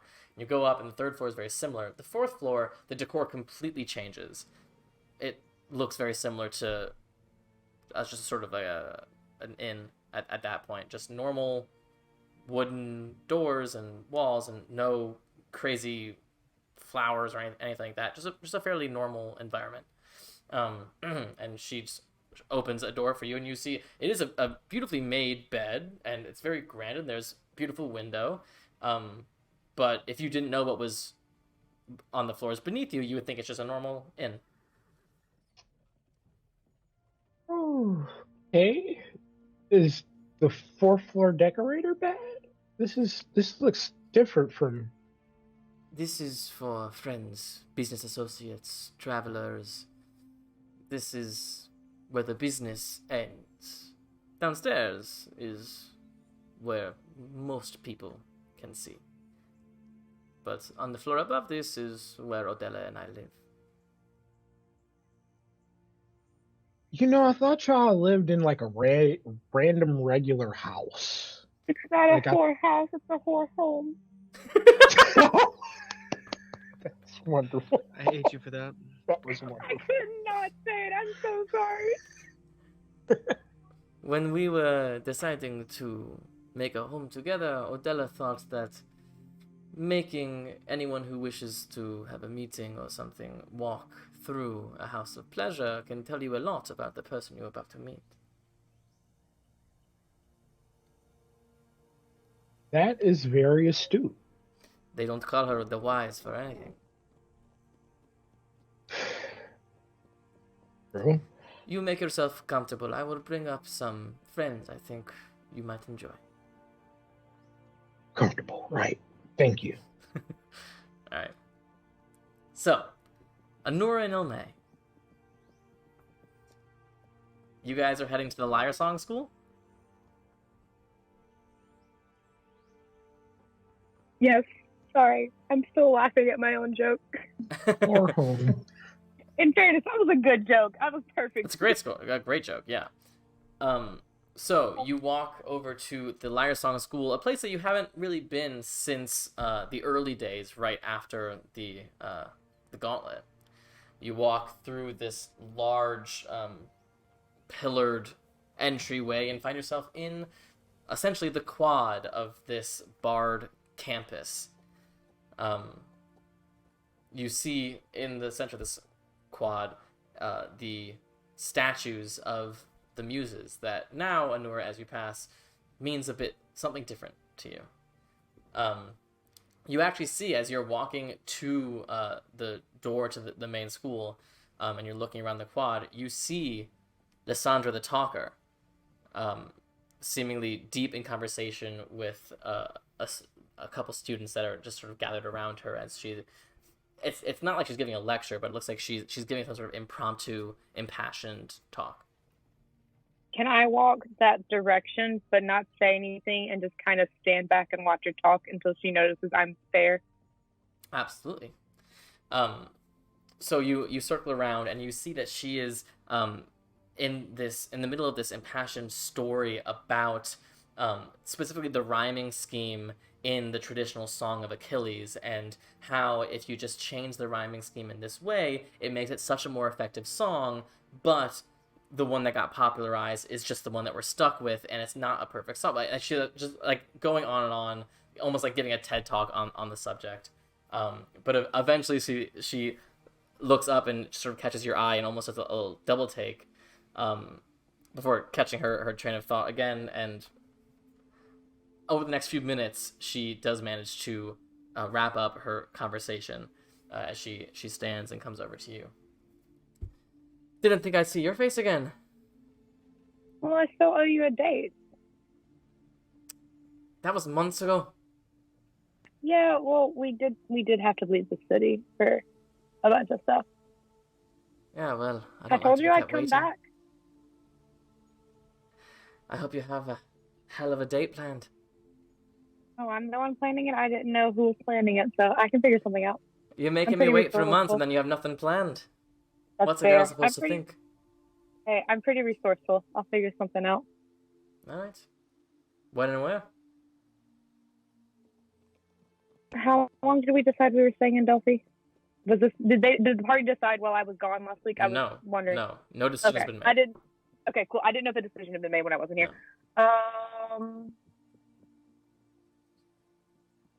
Tomorrow night? You will pick me up here? Yeah. Well, I might be here. Or maybe I'll keep you waiting. And she turns and walks away. We didn't even say what time. I'm just gonna take. Do I have like a piece of paper or something? You have some in my parchment. bag? Yeah, I'm gonna take out a parchment and I'm gonna write down a time that's like right before sunset, so not quite sunset, but still right before it. And wear something comfortable, and then fold it into like a little paper airplane and fly it over to her. Make a dexterity check. Oh fuck! Oh no. Hey, I rolled even, so I can add to this if shit goes wrong. I can add to this. Oh, thank fuck. Okay. You said Dex? Mm-hmm. That is 19 then. Once 19. I add to it. As she's walking away, you frantically write this note and frantically make this paper airplane and just chuck it, and it goes. Oh.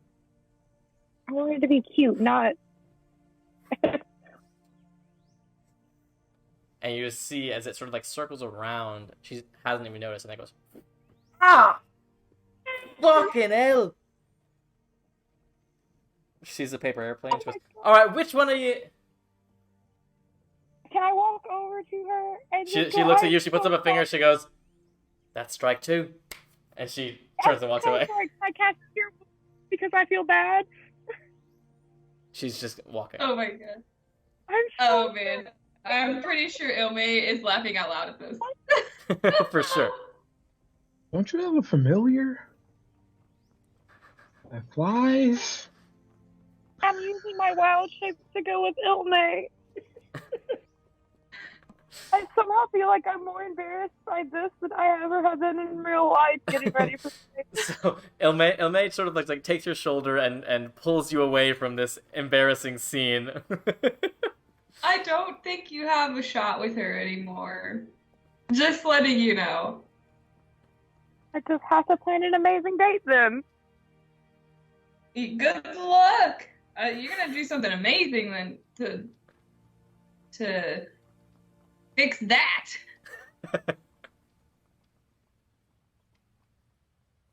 So I guess that's what you get for forgetting that you even had a date. I did not forget. I just told her. that was like a semester ago. Okay. I literally told her, I was like, we had to leave the city. I'm sorry. So Like Ilme, that, where like are you? everybody's life stops. Revolves Ilme, around where us. are you leading Enora? To I guess one of the entrances to the underground. Which entrance? There's one in the Fishbone district, right? Yes. Can I change Yeah. my mind and go back to where Alexios is and get help? Because I think I need it. Wait, so You- you don't want to You come? can. I do, but I need help. I just blew any shot I had. Okay. It's She up to only you, says Enora. strike 2. I only have one more. What are you doing, Enora? I'm going to go with Ilme, okay. I'm gonna turn to Ilme and be like, do you have one of the horns of silent alarm? I do. What's the range on those things? Definitely not infinite. Yeah. Well, I know it's not infinite. No, I honestly don't think it's going to be able to reach you guys.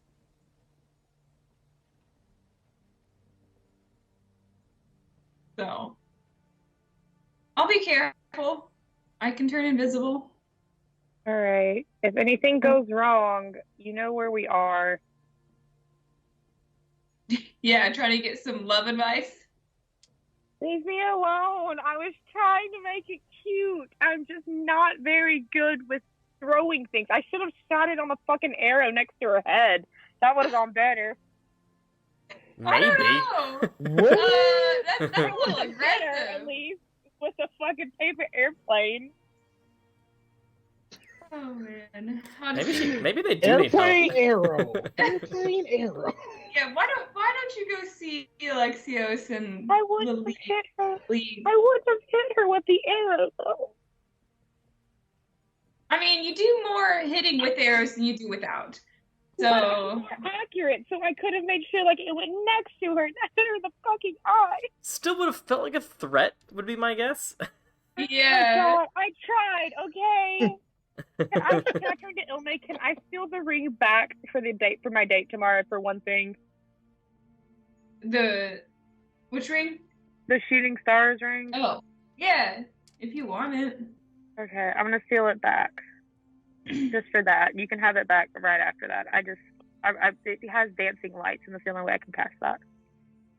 Okay, do you want it now? No, I'll get it tomorrow. Okay. That's fine. I don't care. All right. I guess so, I'm going to the underground by myself. Sorry, I didn't expect that to happen. So, Anura, you make your way into the House of Pleasure. And very quickly, people come and greet you, but you say that you're there for Alexios. Eventually, you get led upstairs. Alexios, you've been waiting for a few minutes, waiting for whoever Lilio thinks she should bring up for you, and you hear a knock on the door. And the door opens, and you see Anura.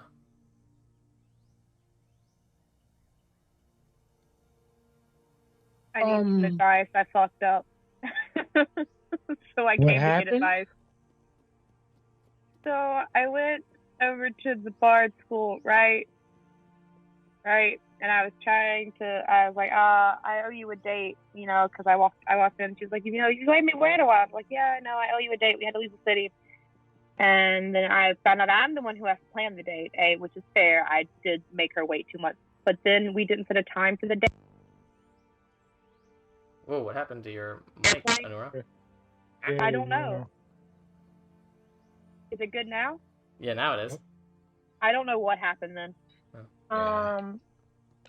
I've tried to do the cute thing, and I was like, yeah, I'm gonna turn it. I made a little paper airplane and was gonna fly it where it could circle around her so she could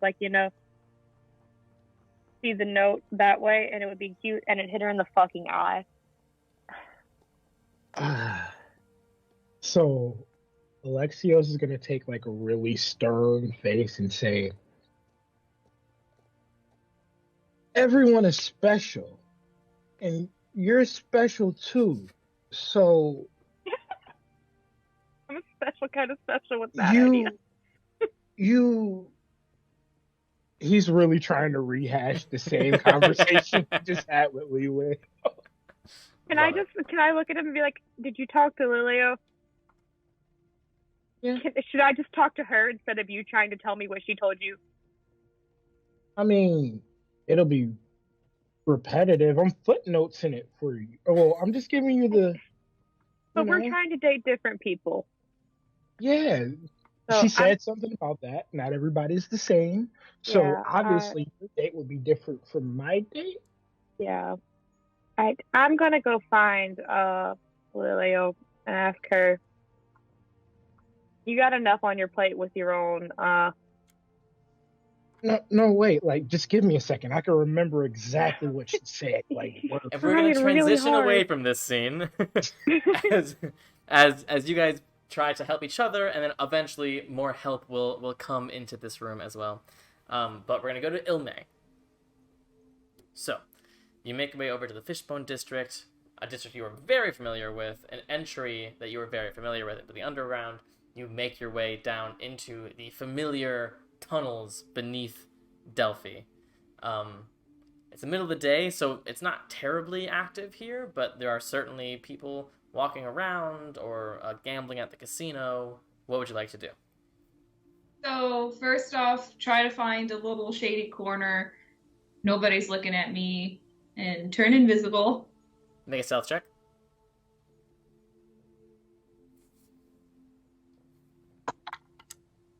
Okay.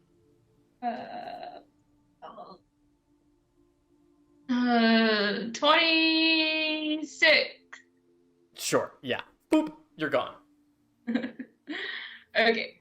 And then I want to go to that door that's always been manned by people.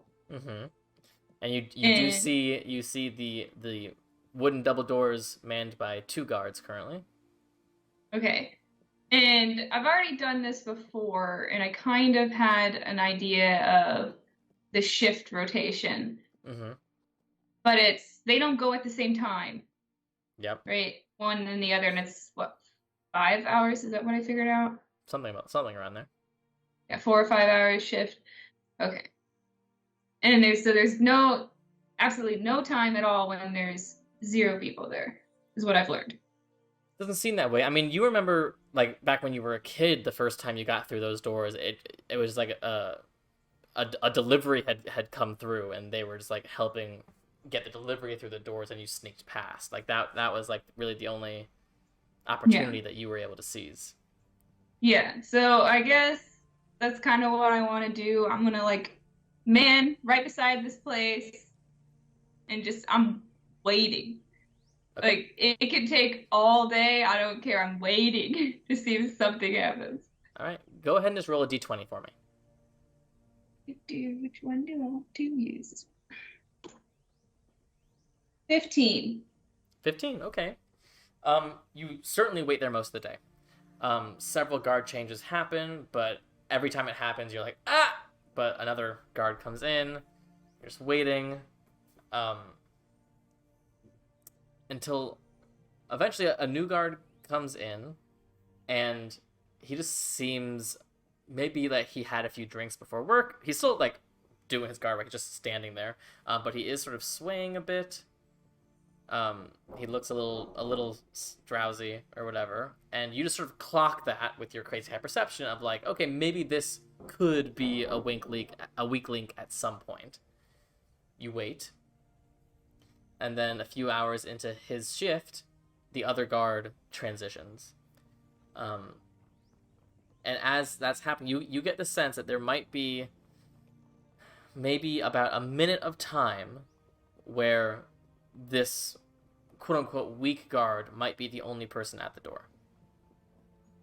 Okay, so I'm gonna take out some ball bearings in my hand. Then I'm gonna throw one right into this guy's face. Okay. And then I want to throw some and then I want to. Is there anybody hold on. near? Let's see what happens first. So you're just taking a single ball bearing. Yes. All right, go ahead and make an attack roll with advantage. Just your straight dex, not adding proficiency or anything. Okay. 12. 12. Okay. I mean, you have been sitting here for like 1,000 years. You have your ball bearing. You're seizing your moment. You just sort of chuck it at the side of his face. Oh! What the hell? Now what? So, I was using that so that he would be distracted so that I could try and sneak it. Okay, go ahead. Let's see.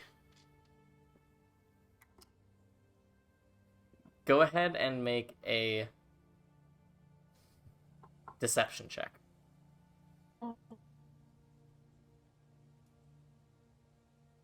not good at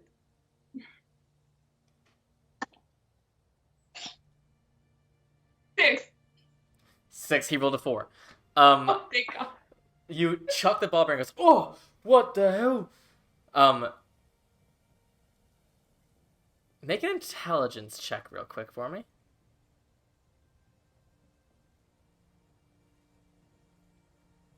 15. 15, okay. You realize as you throw the ball bearing as it's sailing in the air, about to make contact with his face, you realize you can see your finger. And you realize, oh shit, the invisibility fades as soon as you make an attack. Oh, frick, forgot! So, as it hits him, he turns around. He's looking for you. Make a stealth check with disadvantage. God. That one's cocked. Hey, I think that was the same problem. Stealth. 19. What? 19, okay. 19. So Sorry.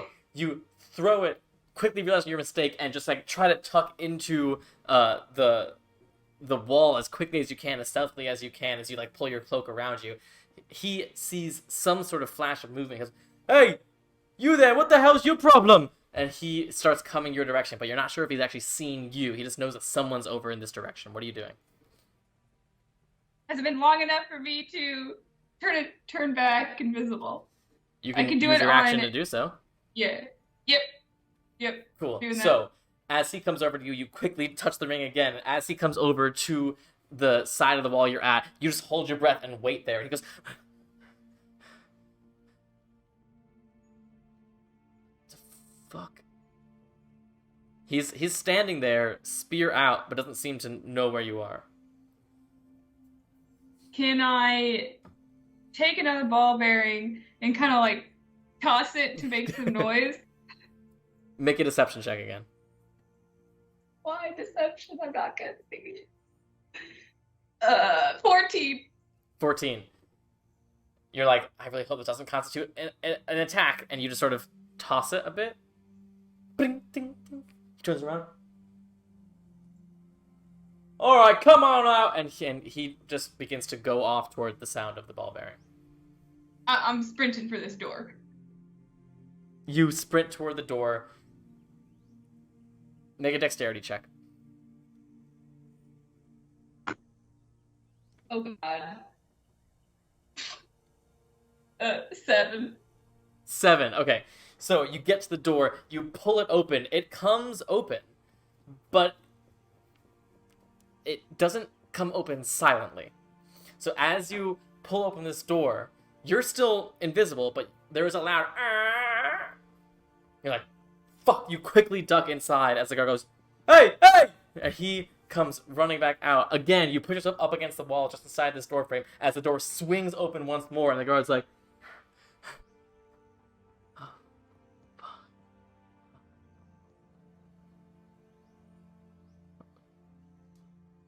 "Yeah, you better run!" And he's closed the door behind him. You are safely inside the door. Oh, thank god, that was a lot. Okay. Finally, I'm back to this place. Okay, so looking around, hallway, any doors? Yes. So it is very similar to when you were here last, when you were coming back from the swamp. It is a large cavernous tunnel with some rooms coming off of this tunnel. You see a familiar door that is marked on top with what looks like the symbol of a P mirrored onto itself, the symbol you know to be the symbol of the pocket.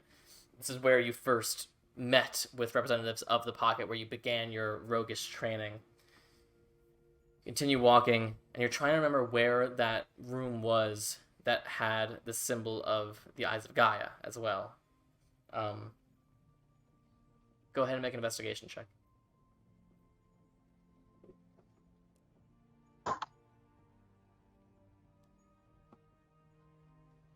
Investigation. 25. 25. It's not hard to find, especially because you remember it so clearly. It was such a traumatic memory for you that by the time you just turn the corner, you know without even seeing that you're in the right place. And you slowly walk up to that room. You see the closed door, and above it, the 10 petals with eyes. What would you like to do? I'm just gonna stare at it for a second and just think of everything that's gone wrong because of the symbol, everything that I learned because of this. I'm sitting there just thinking, and I'll go up to the door. Is it locked? It is locked, yes. Okay. I want to put my ear up against it. Do I hear anything in there? With your crazy perception? No, you don't hear anything. Okay. Then I'm gonna pull out my my thieves' tools and try to get in here. Give it a go.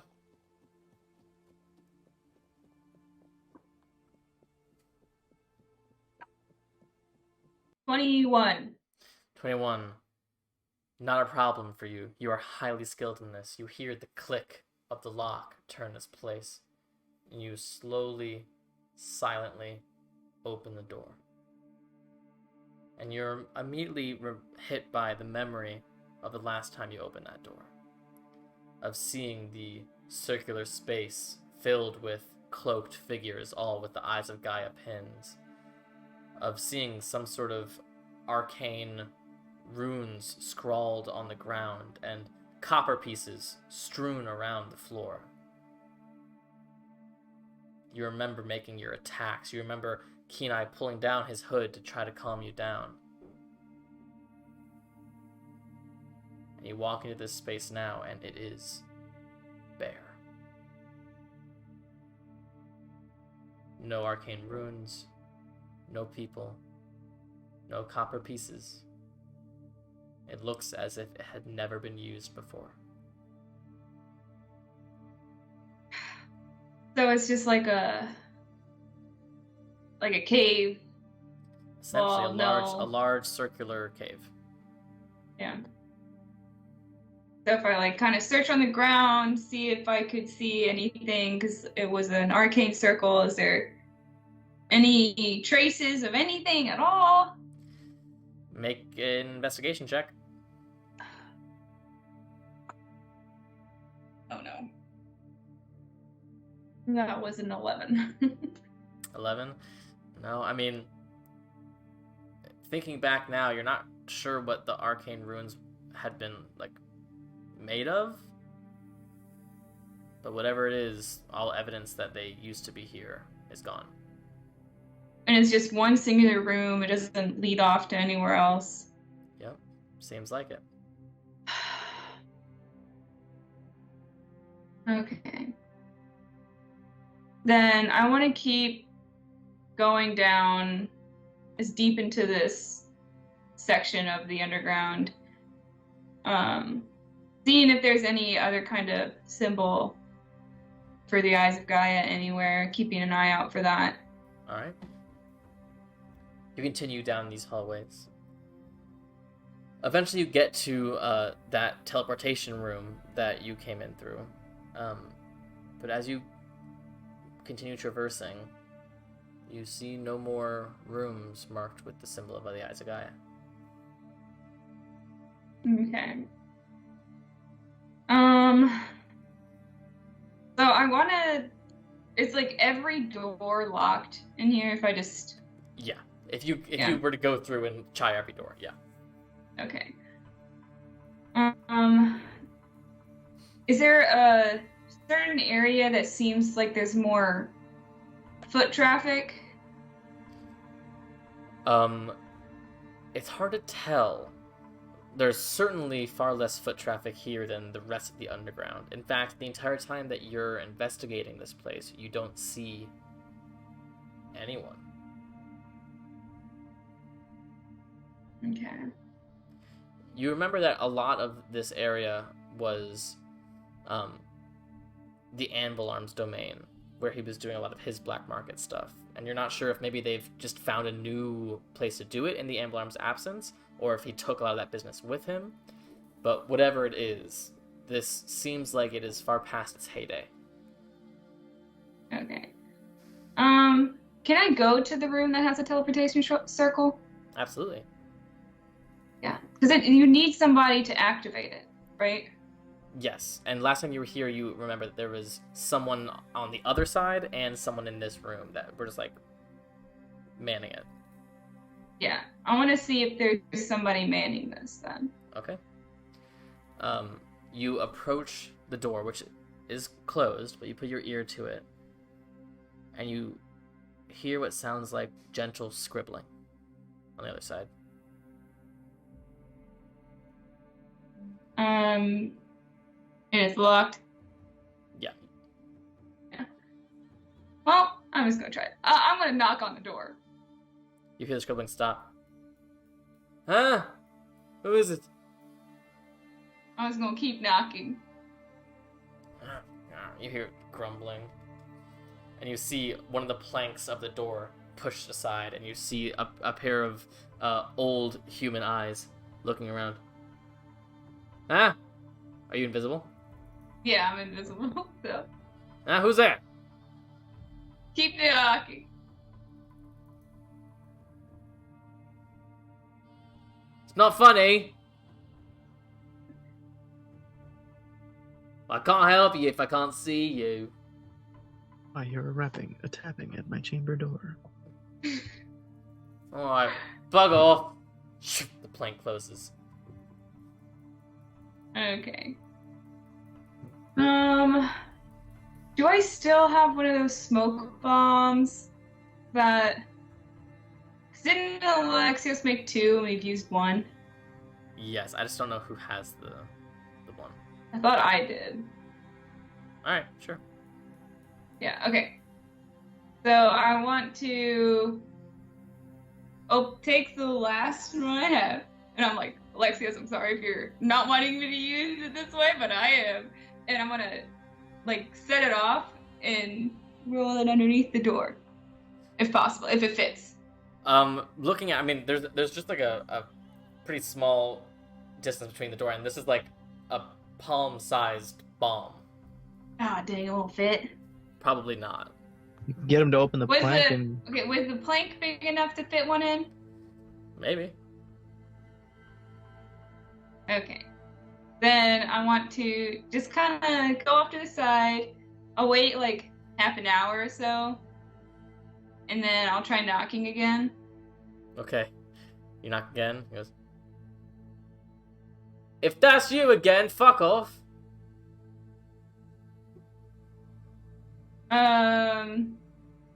I'm gonna say, Keeneye needs you. The scribbling stops. What do you mean Keeneye needs me? He has an important business to discuss with you about this circle. There's a pause. Then you hear the plank open. Ah, What kind of business? Okay, go ahead and make a dexterity check. Does this count as an attack? 18. She's not attacking him. I'm just Okay. throwing it in there. Yeah. It's an 18. So, you know there's not a ton of room between his face and like the sides of this plank. But as he gets his face up there, it's not even a throw. You just like try to just slide it Shove it. through. And you hear a ding ding ding ding on the other side. It goes, what was... And suddenly the entire room is covered in fog. Actually smells quite nice. What? Is this some sort of test? I don't quite know what's going on. While this is going on, I'm going to try and unlock this door. Okay, make a Thieves' Tools check. I'm over trying to get in here. Oh wow, I got a nat 20. Okay, sure. So, as he's just sort of talking, you very quickly pull your Thieves' Tools out. You hear that fast click. It is unlocked. Then I want to get in with the smoke screen. So that Okay, he make a can't- stealth check with advantage. Oh wow, I got another nat 20. Jesus Christ. Okay. So you sneak in. You are now in this complete fog cloud, and you can't really see, but you're in the room. Cool. Can I see him, the person that was talking? Or is he like smoke wavering you around? can see his sort of like his silhouette. You see he's It looks like he's found the bomb itself, and he's holding it now, sort of like trying to examine it and see what's going on. Okay. I want to go up to him and I'll take out a dagger and just kind of grapple him and be like, I have questions. You're going to answer them. Make an intimidation check. Well, How small is Ilme again? well, it's a nat one. Okay. Bro, good luck. So, hold on a second here. So, you have him in a grapple with a knife to his throat. Goes, please, I don't want any trouble. And he just puts his hands on the arm that you have against his throat, and you just feel this surge of electricity. That is a natural 19 to hit. God. Yeah. So that's gonna be. Ooh, nice. You feel a shock of electricity as you take 11 points of lightning damage as this burst of lightning energy just courses through you from his hands. Well, I guess if you're going to fight fire with fire, and I'll pull out my rapier and almost stab him. All right, make an attack roll. Oh, geez. 19. 19 certainly hits. Go ahead and roll damage. Okay. This is going to be non-lethal. I don't know how strong this dude is. This is...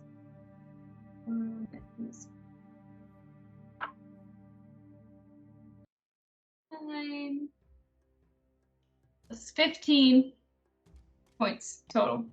15 points. You slice it goes, what you think you're playing at? I want answers. For what? I'm just a fucking guy. Do you know why this is here? Yeah, I know why it used to be here. Now it's just fucking useful, isn't it? So what goes on? Well, it's an old thing from Nadal, wasn't it? It was used to transport people. Now it's just a teleportation circle that transports people. Who? Or what? Anyone the Archmage needs to be transported. It's just for the underground. It's our little mode of transportation that you don't need to go upstairs for. And then I want to describe what Philippos looks like and ask, have you seen a person like this travel through here before? No, I haven't. Nor would I tell you if I had. Could I do a insight to make sure? Sure. Oh God. No, it's an 8.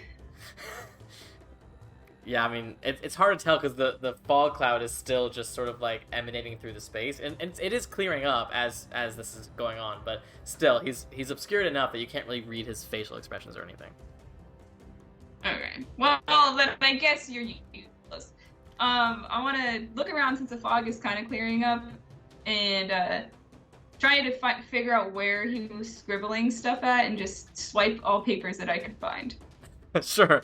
You do see there's a desk not but like 15 feet away from you that seems to have some parchments on it and a quill. Yep. I'm taking these with me. What? That seems entirely unnecessary. And as I do this, turn back invisible because now I'm visible. And just running out the door with these papers. Hey! Come on! You run You're out. like, He "I'll be doesn't try to seeing you chase you. later." He doesn't try to chase you. You run out. You just stuff the papers in your bag. You'll look at them later as you make your way back out of the underground. However, when you get to those double doors, you know I don't there's... want to go all the way out. Okay, what are you doing? No, I want to kind of stay here, and I want to see if maybe that dude will contact anybody to come because the like person that came in. So I kind of wanted to wait and see if anybody comes. Okay. If that happens. You wait for a bit invisibly behind a corner, tucked into a little entryway. Eventually, you do hear footsteps. But you see it's just this hobbling old man clutching his wound going, gotta go over to fucking priest for this absolute mayhem. I didn't sign up for this. I just wanted a nice, cozy job, and now and it's just like walking past. Ugh, dang it. Is he going out? Seems that way. Then I guess I'll follow him out. Okay. So you sort of shadow him as he goes all the way back to those double doors. And he knocks on them, and one of the doors opens, and a guard pokes his head, and he goes, "You alright?" He goes, "No, I'm not fucking alright. Do you see? Are you doing your fucking job? There was someone in there, and now I have to go and get fucking healed like an idiot." Like, no one's come in. You see, this is a new guard. No one's come in. He goes, "Well, someone's in there, alright? Go do your fucking job." And he pushes past the guard. Are you gonna try to sneak past as well? Yep. Make a stealth check with advantage. Well, 22. 22. You slip right behind this older mage as one of the guards now comes the other way and merely misses you as he begins to investigate this other space, but you are now in the clear. Okay. Still want to chill out here and see if I can overhear a conversation. If like the guard comes out and maybe he'll be like, "I wonder if we should tell somebody else." You sit and you wait. After about 10 minutes or so, the guard does come back out, and you see the initial guard, the sleepier one, or potentially the drunk one, goes, "Anything?" He goes, "Oh, that old man's off his fucking rocker. It's empty as there it is always, isn't it? Alright." And they just continue stepping. I'm frustrated. And that's where we will take our break. We will be back very soon, hopefully +1 Adagio, and we'll see what happens over these next X amount of days. So we'll be back so soon. Don't go anywhere. We'll see you soon. Bye. Hello and welcome back. We are back. Let's hop in. Now we have +1 Adagio. So let us continue on. So Ilme, is there anything else you wanted to do to finish up your time in the underground? Nope. I need to talk to Keeneye. Cool. So anything else you guys would like to do today? The conversation with Odella. Sure. Yeah. So, and I'll say that Anura has just been there with you this entire time as you guys are planning your individual dates or group date or whatever, and talking to some of the various employees here at the Five String Lyre to getting their input, getting their knee-jerk reactions to some of your ideas. Eventually, the door opens and you see a scantily clad half-elven boy go, "Hi, sorry, I was supposed to Wait, let you..." Sammy, I don't Yes. think Honora can hear. Oh. I just got it fixed. We're good. I literally just got it fixed. I could not Okay. hear or get my mics on mute, but we're good. Great. Love that. Now we're fine. So this half-elven boy comes in. I think I'm supposed to let you know when Odella came. Are you the right room? I've been telling every room. Yeah. You speak Oh, like every okay. room. Well, Lilio said that you can go on up whenever you'd like. All right, thanks. I'm just Is gonna. it cool if I come with you, Alexia? Of course, it's Odella. Yeah, I'm gonna come with you then. All right. So you guys head upstairs, and you see, unlike the 4th floor that you guys are on, that has several rooms in a row, this just has a single door up here, right at the top of the stairs. And as you open it, you walk into what is this beautiful sort of like penthouse suite, essentially. You see windows on all sides and a balcony that goes completely around the property. You step into this beautiful sitting room, and it's bizarre. Like the actual sitting room is mostly pillows and blankets and that sort of thing, very similar to how Odella's office is oriented, not really with chairs or couches or that sort of thing. But now seeing this in her home, you realize it's because Lilio doesn't use chairs, really. So this is a very accessible home. But you see Odella's quarterstaff is just sort of hanging by the door as she's brewing some tea. She looks up. Well, hello, friends. Welcome to my humble abode. Can I offer you some tea? Humble. Sure. Please. She pours a few teacups and brings them over, and you see, as dexterous as she is, she has 3 cups that are sort of perfectly balanced on her 2 hands, and then she, with the cups also in her hands, sits cross-legged on one of the pillows before handing them to each of you and taking a sip herself. She goes, "To what do I owe this pleasure?" Alexis is really the one who has stuff to say. I'm just kind of here. Sure. I couldn't hear you. Like you were a little fuzzy. I'm sorry. Yeah, I think the blanket's muffling you a bit. I'm sorry. It's really fucking cold in my dorm room. I'm just kind of here. I needed some advice from your wife and associates about a date. I'm just kind of here. Of course. Alexius, you have business? Actually, yeah, a couple things. Well, one piece of business. The other part, I just wanted to pick your brain. Of course. Any preference on which one you want first? Well, I'm just coming from business, so let's finish off the business and then have some pleasure. All right. I was actually looking for your permission to start helping out at the school, provisionally, of course. But Oh. That sounds wonderful, of course. I'm sure my students would love to learn from you. hopefully, it's just getting really hairy out there, and as many people who know how to wield a sword or any kind of weapon, really, they help. Is there something I should know? It sounds like you're preparing for war. I mean, I wouldn't say war. I think this quest is mostly trying to prevent a war, I would say. But, I mean, you know about the links. As of late, we're finding ourselves with more enemies than we know what to do with at the moment. Of course. Well, you know, this city owes you a great debt. And it appears you've only gotten stronger since I last saw you. So, yes, you or any of your friends are more than welcome to guest teach at my school. There are, I admit, fewer students than there once were, but those that have stayed are good, strong-willed.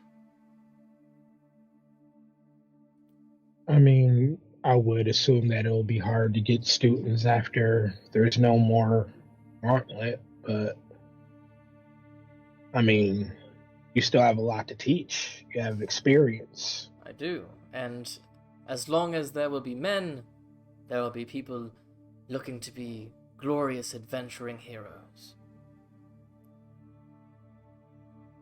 Actually, I was thinking that instead of training folks specifically for the gauntlet, maybe you can expand and teach them how to be heroes correctly. I am 3 steps ahead of you, my friend.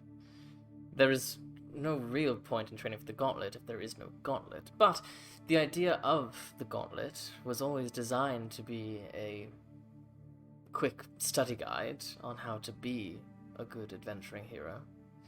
So yes, I believe a lot of the same lessons can merely be reframed.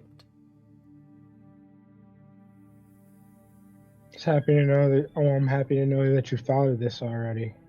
Of course. Now, Yes, business aside. there's been something I've been wondering about. The Defenders, they were a powerful group in their own right. We had power, but we were... Yes, we were powerful. And with all these people and all this power and these personalities, it's kind of hard to mesh at times, right? Of course, I mean, famously, Menelaus and Theseus no longer speak. They are opposite sides of warring nations. I see that now, and you seem like the most level-headed person without, someone directly telling you to. I try. And I was wondering how you did it.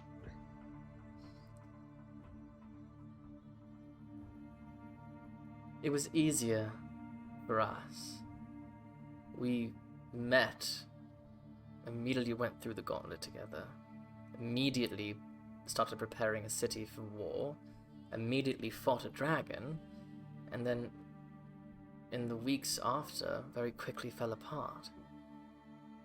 It's much different than you. You and your friends are traveling together for months. Who knows when your quest will end?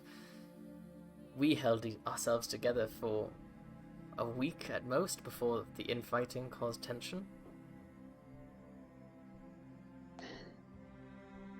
I wish I could give you easy answers, but if there is tension within your group, the best I can say is that it is better to talk about it and nip it in the bud before it grows into something far worse. There's no tension, it's just easier to fight everything else when you're not fighting each other. I agree. That was actually something that Menelaus said to Theseus. You have to understand that this line of work that we find ourselves in, it attracts very strong personalities with lots of history and traumas and goals that don't always completely align. You are lucky in the fact that you and your friends have one singular goal, at least in the long term. But the variety that is your own personalities and your own individual goals is what makes your team work. As long as it is merely variety and not outward conflict with each other.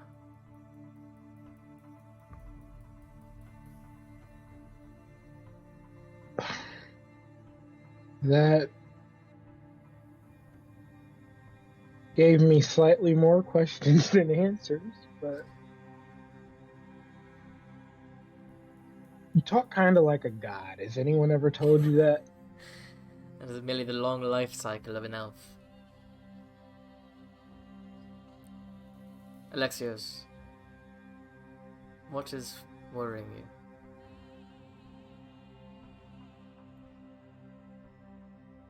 Every time we face something, somebody dies or gets hurt, and that somebody is never me.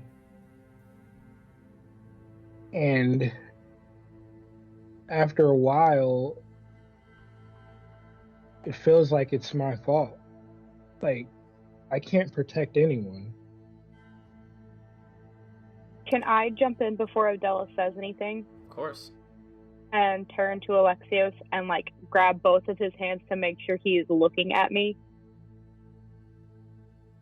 It is not your fault that any of us have fallen in battle.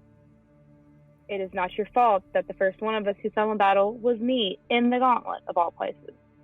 That was on me because I wanted to save Ryujin and Ome.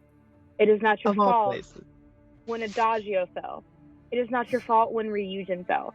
There are circumstances out of our control, and sometimes the fates pull threads that we don't understand. But at the end of the day, we've all come back to each other because we're important to each other. We all had the choice to stay and rest after fighting for so long. But we all come back because we care for each other.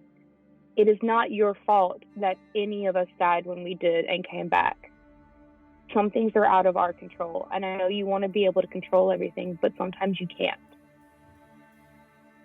I agree with what your friend says, to a degree. But you are right. You are an incredibly intelligent man, gifted at the ways of the Forge and many other skills. Are you doing everything you can to protect your friends? I see you have made them armor and weapons. Is that enough? Is there more that you can do? Can you answer that question honestly? If there isn't, if you have done everything you can to protect your friends, well then your conscience can be clear. And just because you have given them armor and weapons, and they still fall, it does not mean that your armor and weapons did not. I like to consider myself fairly intelligent as well. And even I could see the tension building between Theseus and Menelaus. And I didn't stop it. Or I couldn't. In the years afterward, I would think if I really gave it my all to try to mediate. I certainly tried. But did I try as hard as I could? I don't know. Did I try as hard as I could to not lose Pikran? I don't know. But if I spent all of my years second-guessing the past, thinking that maybe I could have done things better, done things differently, then I would be frozen in that past and not be here, now, looking toward the future, trying to rebuild this great city, trying to lead us somewhere. You have in you what it takes to be a great leader, Alexios, and the skills to protect those you care about. The true enemy is within.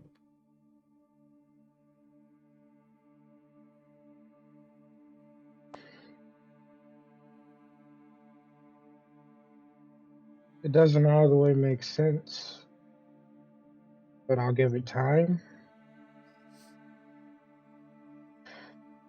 I turn towards Nora and I say, I appreciate it, but I don't think you've ever seen you fall third person? First person? Which person do you see through? You know which one I meant. I don't think you've ever seen yourself fall personally. I'm assuming I'm still holding on to Alexios' hands at this point, unless he's pulled him back. I just want to make sure he's still looking at me again. I know I haven't seen myself fall, but I've seen Adagio fall. I've seen my dad fall after finding him, and then I was unable to bring him back fully. But I want you to remember this the next time you're thinking that you haven't done enough to protect us. You have done everything within your power to protect me. And if I die, I will die knowing that every single person in this party did everything they could to stop it, you included.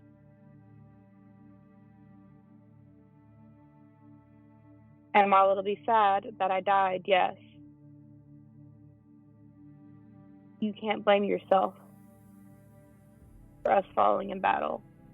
It happens, unfortunately. And you are doing your best. I've seen you do your best. I've seen you sit at a forge and spend hours designing anything you can to help us. You constantly offered me armor, even though I couldn't wear it because it's just not who I am.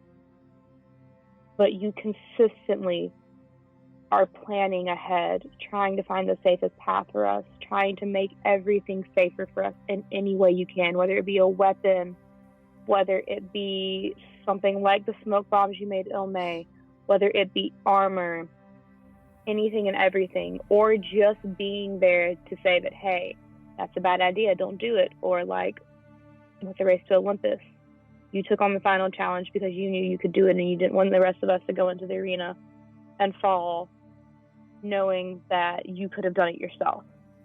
You do everything you can for this party. And if any of us fall in battle and don't come back, we will have died knowing that you had our backs to the end and had done everything you could. Because you wouldn't stop until you had done everything you could. Do you forgive me? I've never blamed you. There's nothing to forgive. What about your dad? There's You still could have nothing. done more. We couldn't have known that they would go after my parents. As far as they knew, my parents still hated me. It wasn't something we could have foreseen. It happens. I never blamed anyone in the party for that. And I've never blamed anyone in this party anytime I have fallen. And I've fallen a couple of times. I've never blamed any of you. You should probably stop that. The falling or the not blaming you? Oh, the falling. Yeah, Yes, I agree with that as well. It's a problem, Adela. You know that. I did die as soon as I got in your city, basically. But we're all trying to be smarter about what we do. Whenever we started, and I fell so many times, when we were first a party and first becoming a family, I hadn't had a family outside of the sisters at that point. I hadn't been in situations where I really needed to protect my family like that. That was the first time it had happened. So I jumped the wall in the gauntlet to protect Ryujin and Ilme and draw away the Minotaur. But that was before everything we had gone through and everything we've come through. Yes, there's still a lot of fire ahead of us. There's a lot of fire behind us that most people could not have gotten through, and we got through it because of you. I will just leave you with one more final thought. You have protected your friends, you've built them armor. You've built yourself armor as well, and if you are the one that has never fallen, your friends are. Where is your focus? It is not shameful to think of yourself first, but it is something to be aware of. If you are never the one getting hit, why is that? And why are they the ones taking the blows for you? I'm going to look at him and be like, listen, I got to lighten the mood a bit because this is a heavy conversation. One of us has got to be smart enough not to fall in battle. And it seems to be you who's smart enough to not make the stupid decisions. If we all fall, then we're screwed. Just because you're not the one falling doesn't mean that you're not hurting in some way, shape, or form. You just happen to be the one who's not falling. You're still hurt by it.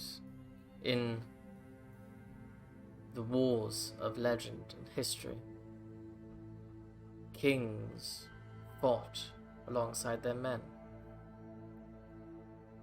And while they fought valiantly and slayed many men, they rarely were killed in battle, because their men would protect their king with their lives. I do not believe that your friends think of you as their king. But perhaps that is why you remain unscathed. Perhaps You're the they view smartest among you us. as that authority, that respectable leader that they need to protect. Or maybe not. Pretty accurate. Pretty accurate. If you died, we'd be screwed. You're smarter than most of us combined on any given day. We all share like one singular brain cell, and you have at least two that you keep to yourself. Like y'all both have 19s in intelligence, but okay. I'm an 18, but that doesn't mean shit. Honora has fallen the most out of anybody, I think. So.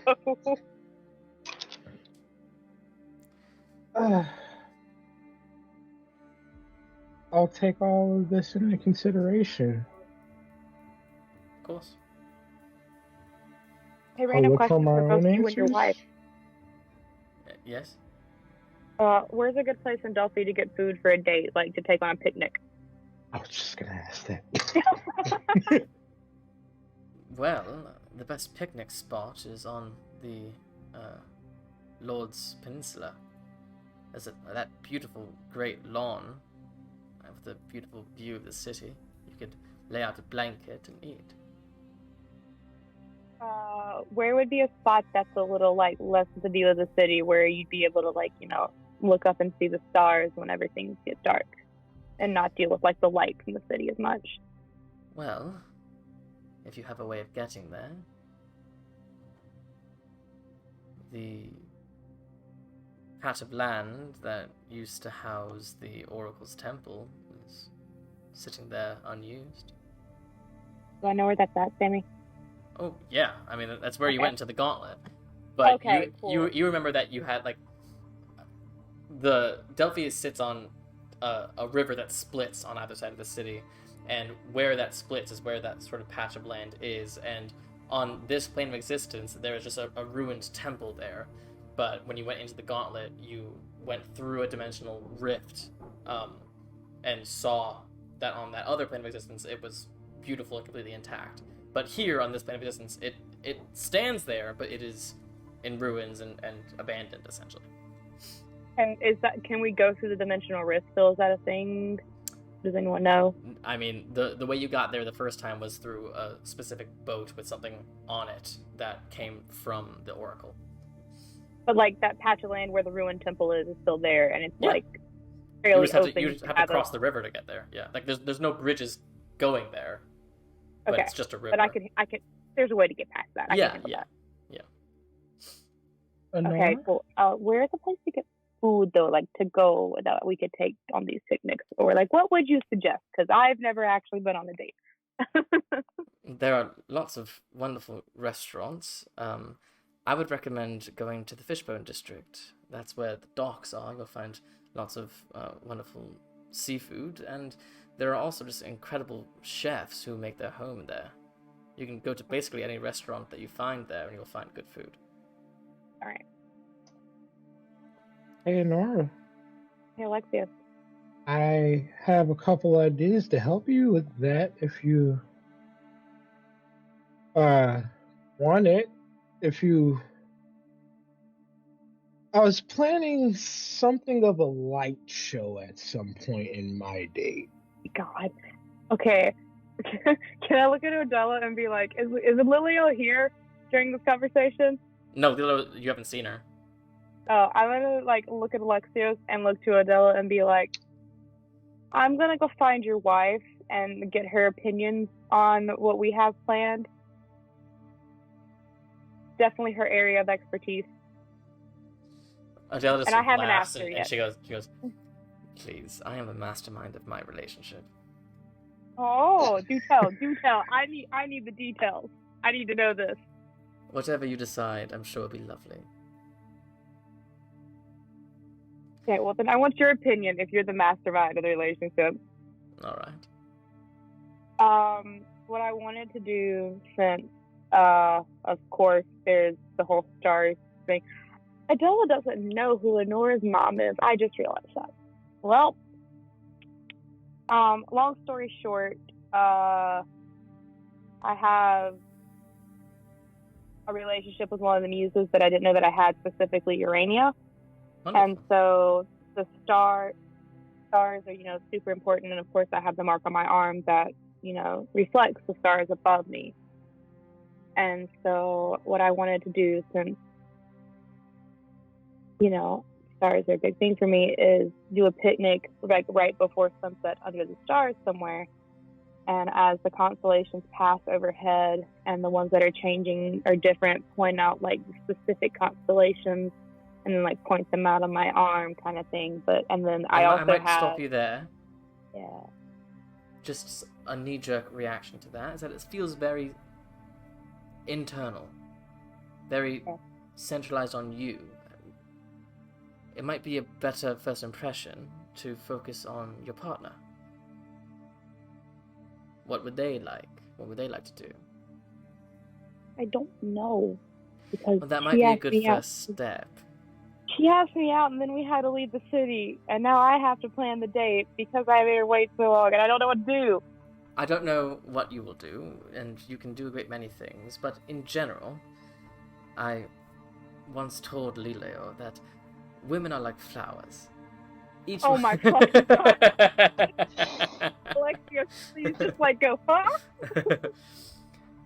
But I think Alexia told me that part. Something that makes my relationship work is that when I am with Lileo, I focus on what she is interested in, what she desires.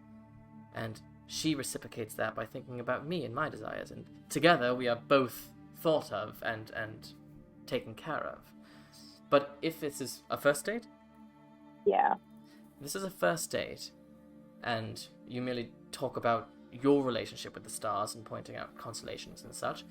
If she's not particularly interested in those stars, it's not exactly a start of a connection. She's a bard, and she teaches at the college in town, so I was trying to tie it back into the muses somehow, but I just don't know how. So that's I'm gonna go ask around and see if anybody can tell me what. Perhaps your angle, if you don't know much about her, should be doing something a bit more generic. Something where you can just have a conversation with her and get to know her. Yeah, I got some ideas. Alright. You all have fun. I'm going to rest a few hours before getting back to running this city. What? Thank you for that, all, by the way. So, we will transition over. Is there anything else that people would like to do tonight? I do want to run back to the Bard College and ask around as far as does anyone know what food I should get? Make a d20 roll. Cool, because I have no fucking clue. Remember 19. 19? I mean, most of those college kids point you to the tavern with the cheapest food. I meant what do they see their teacher eating? They don't really see or eat. God, can I try and find her and ask her real quick? You can't find her. God damn it! You're gonna have to wing it. Fuck. Ryujin, you saying something?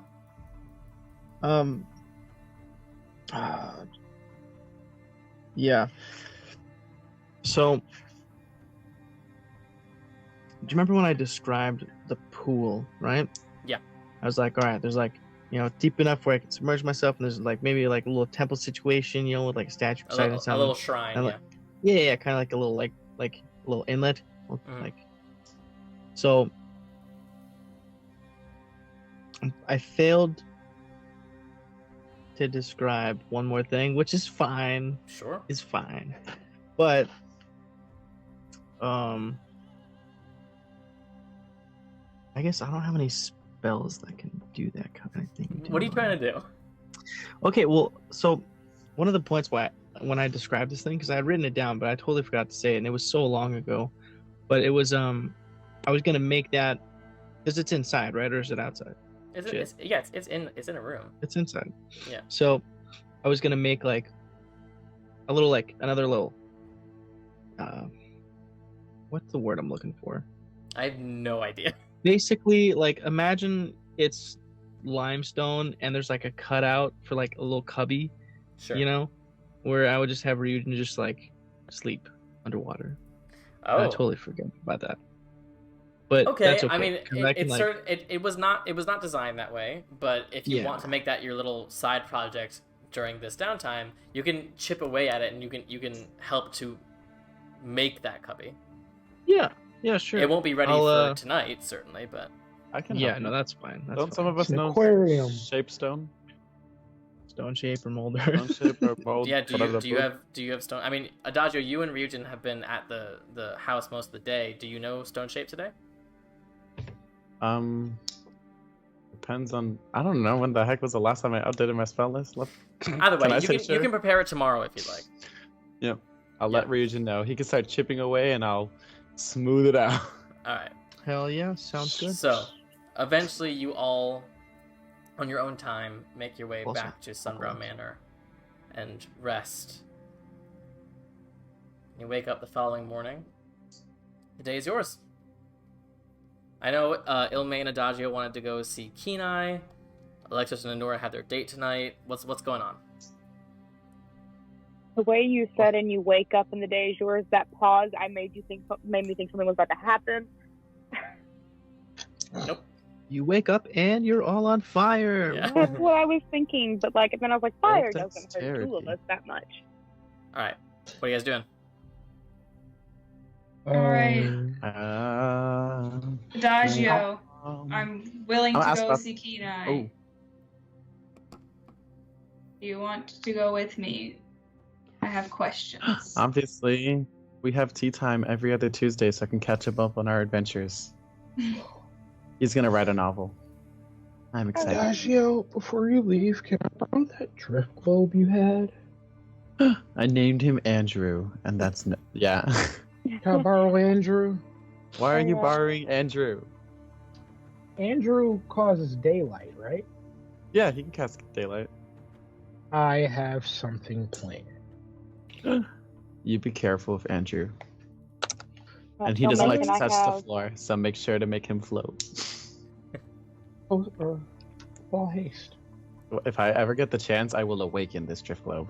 Floating in Tasco. Oh my god, I could technically cast Awaken. But we don't have 1,000 dragons. Yeah.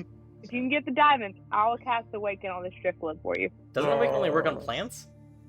No? Objects Oh. and plants, I think. Oh, wow. Yeah, I'm pretty sure it's everything. I can check and see, but Ilme, can I have the ring? Yeah. Wait, can you awaken like anything? Like, let's say you had a random sword and you cast awaken. Would it just like become a sentient object?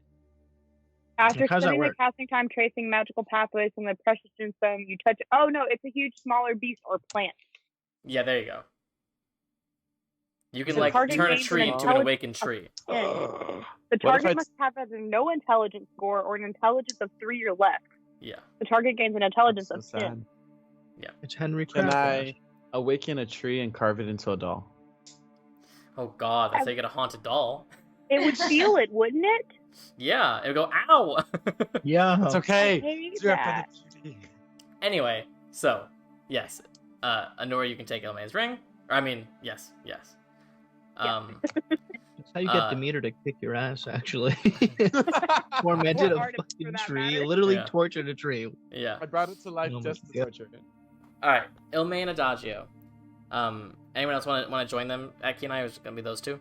Talk about it I'm going to go beforehand. with them because I need to ask him what the fuck he wants me to do. Sure, great. So the three of you go. Why? What are we? Oh, Alexios, do you need any help with anything? Or what are you... Actually, yes, I have a project just for you. Okay. Sure.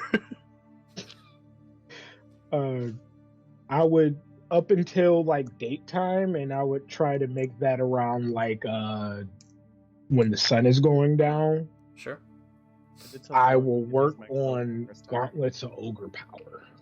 Holy Oh. shit. Okay. So Alexios is hard at his forge, forging away his anxiety for tonight. I'm gonna be so offended when I see those.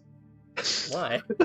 Not the strength-based character for the strength Oh. stuff.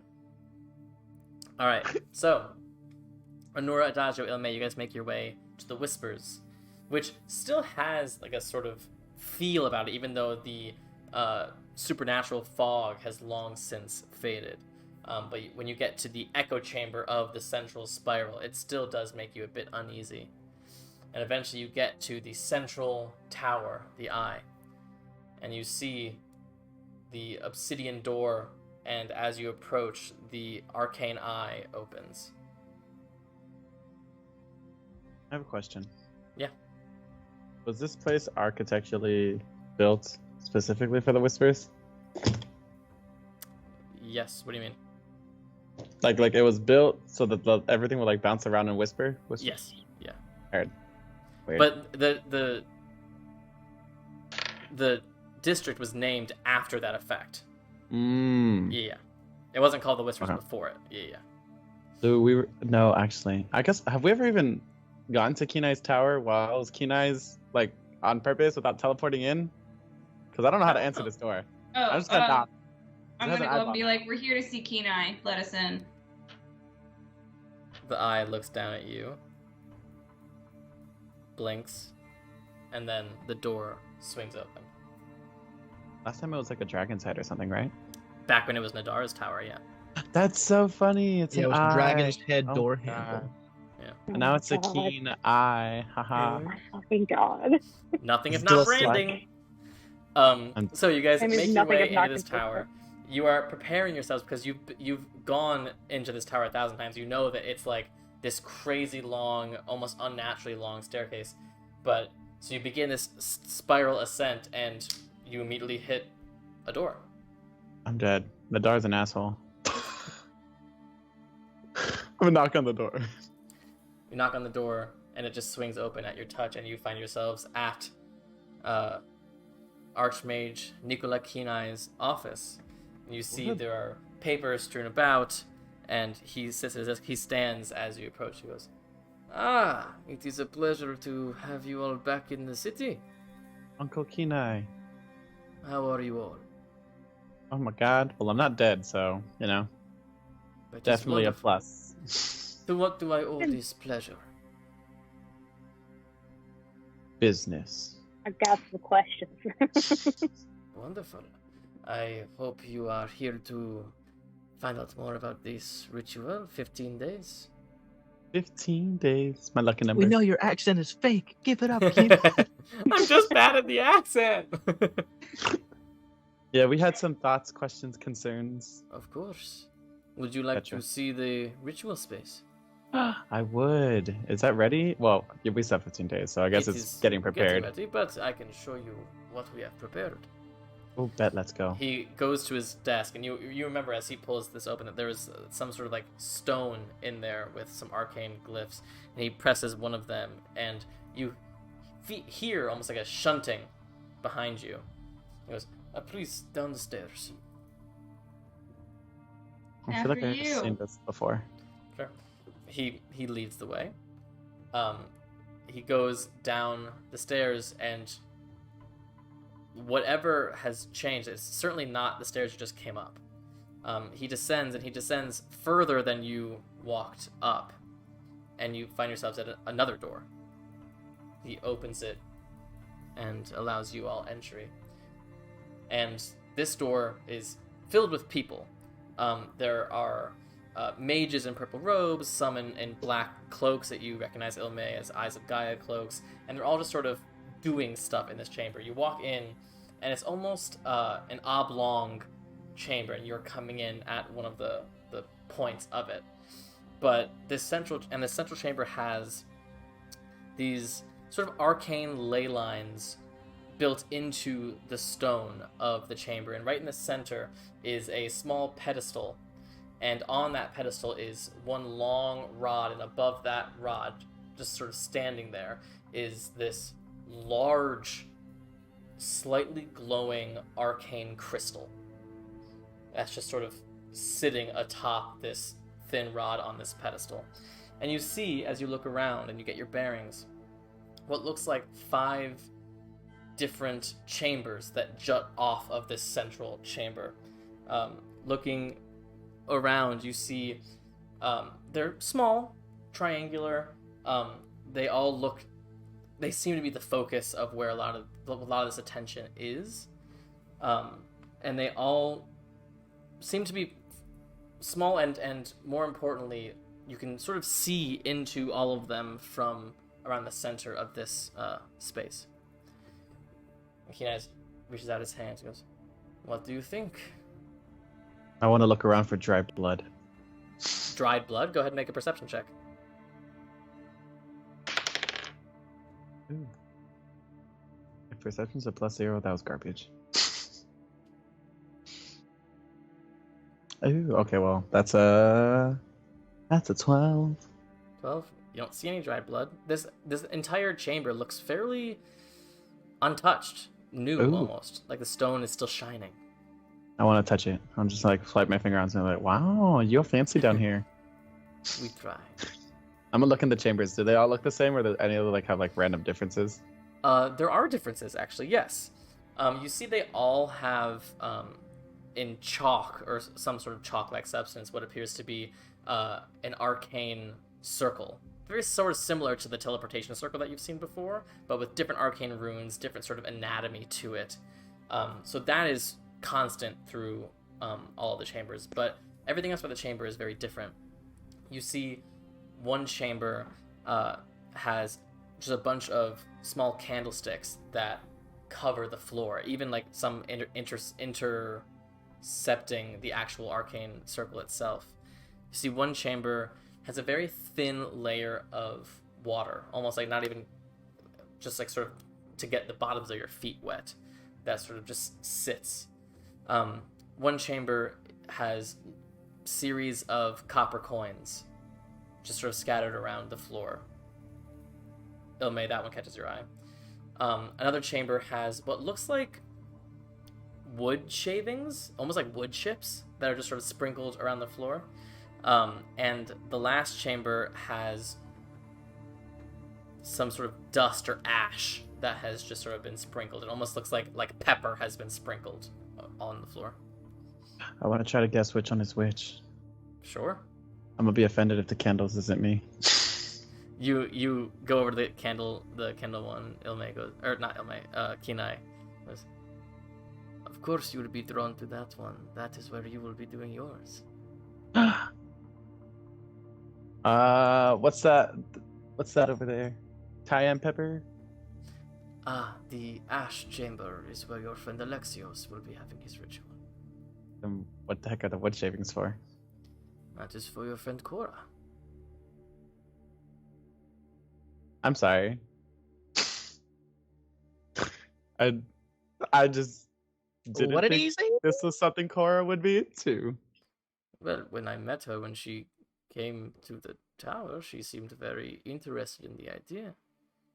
She does like books. She's a smart one, isn't she? Yes, indeed. I like her. As do I. And quite a pleasant surprise. And the Did it- copper one? He turns and just sort of smiles at you. Have no idea who that one is for. Seems like you might have tried this before. I did.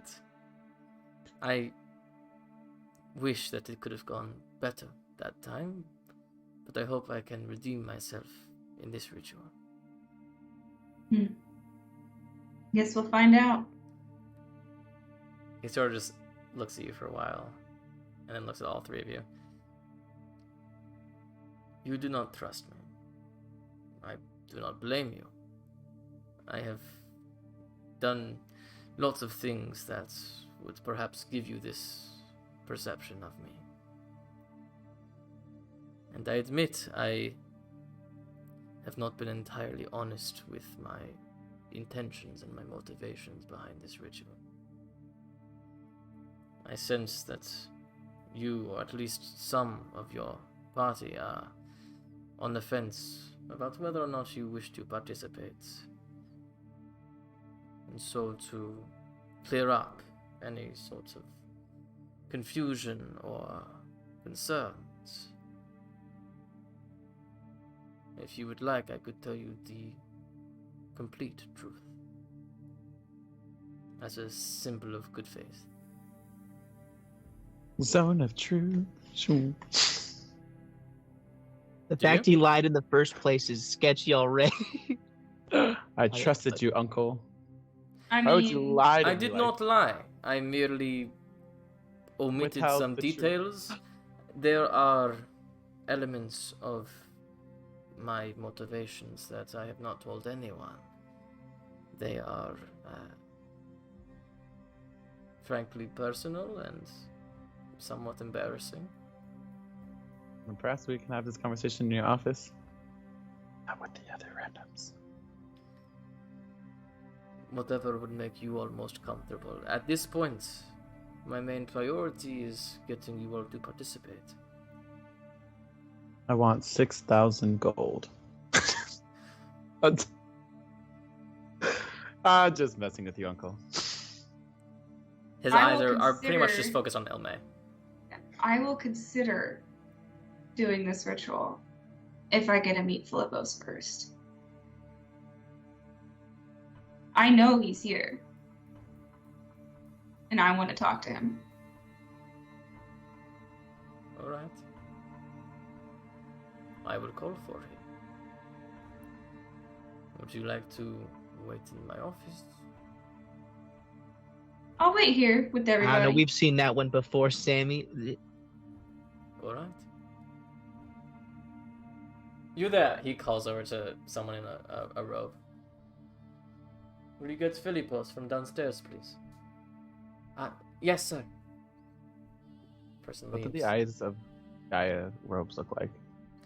They're black cloaked robes with a single pin that has the Eyes of Gaia symbol on it.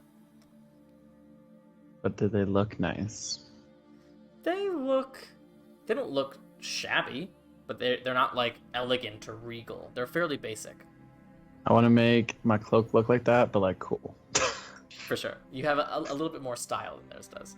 It's a better cut. Haha. You wait for a moment before the door opens behind you, Ome, and you look, and you see a fairly wide-shouldered boy, young man, around 16, 17.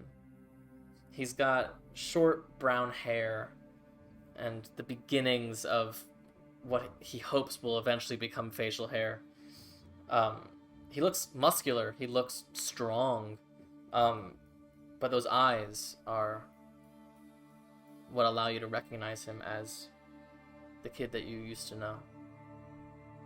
He's wearing not the arcane robes that you see some wearing, or the Eyes of Gaia robes that you see others wearing. He's wearing what look like a sort of like practical leathers and such. And he just looks at you. Hi. Okay, that's what he sounds like. Hey. Can I talk with you? Alone? He sort of looks at Keeneye and looks back at you. Okay. I'll turn to Keeneye and be like, you gonna let me out of here with him? Okay. Then I wanna grab Philippos and I'll turn to Adagio and Honora and I'll be like, I'll be back. I need to have this conversation with him. Where are you And going? I'll out of the tower. I don't want to be in the tower. Okay, you begin I your feel like- descent, and he sort of grabs your arm and he goes, that will be a long way down.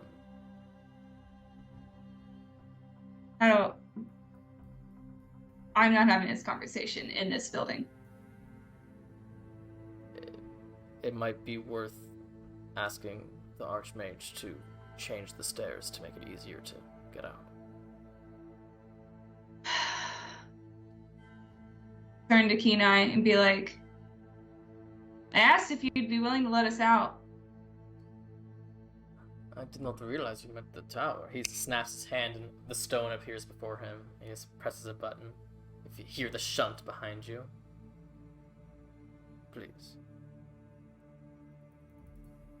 I just nod my head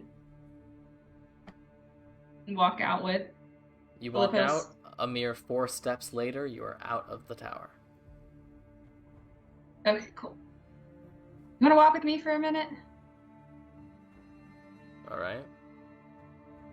And I want to start walking back towards where we used to live. Okay. You make your way out of the whispers. As you're walking, is there something I can help you with? Do you remember who I am? Yeah, of course. You're the Do you girl from remember- upstairs. Do you remember what happened? You have to be a little more specific than that. With your parents? I don't remember the incident, but I know what happened.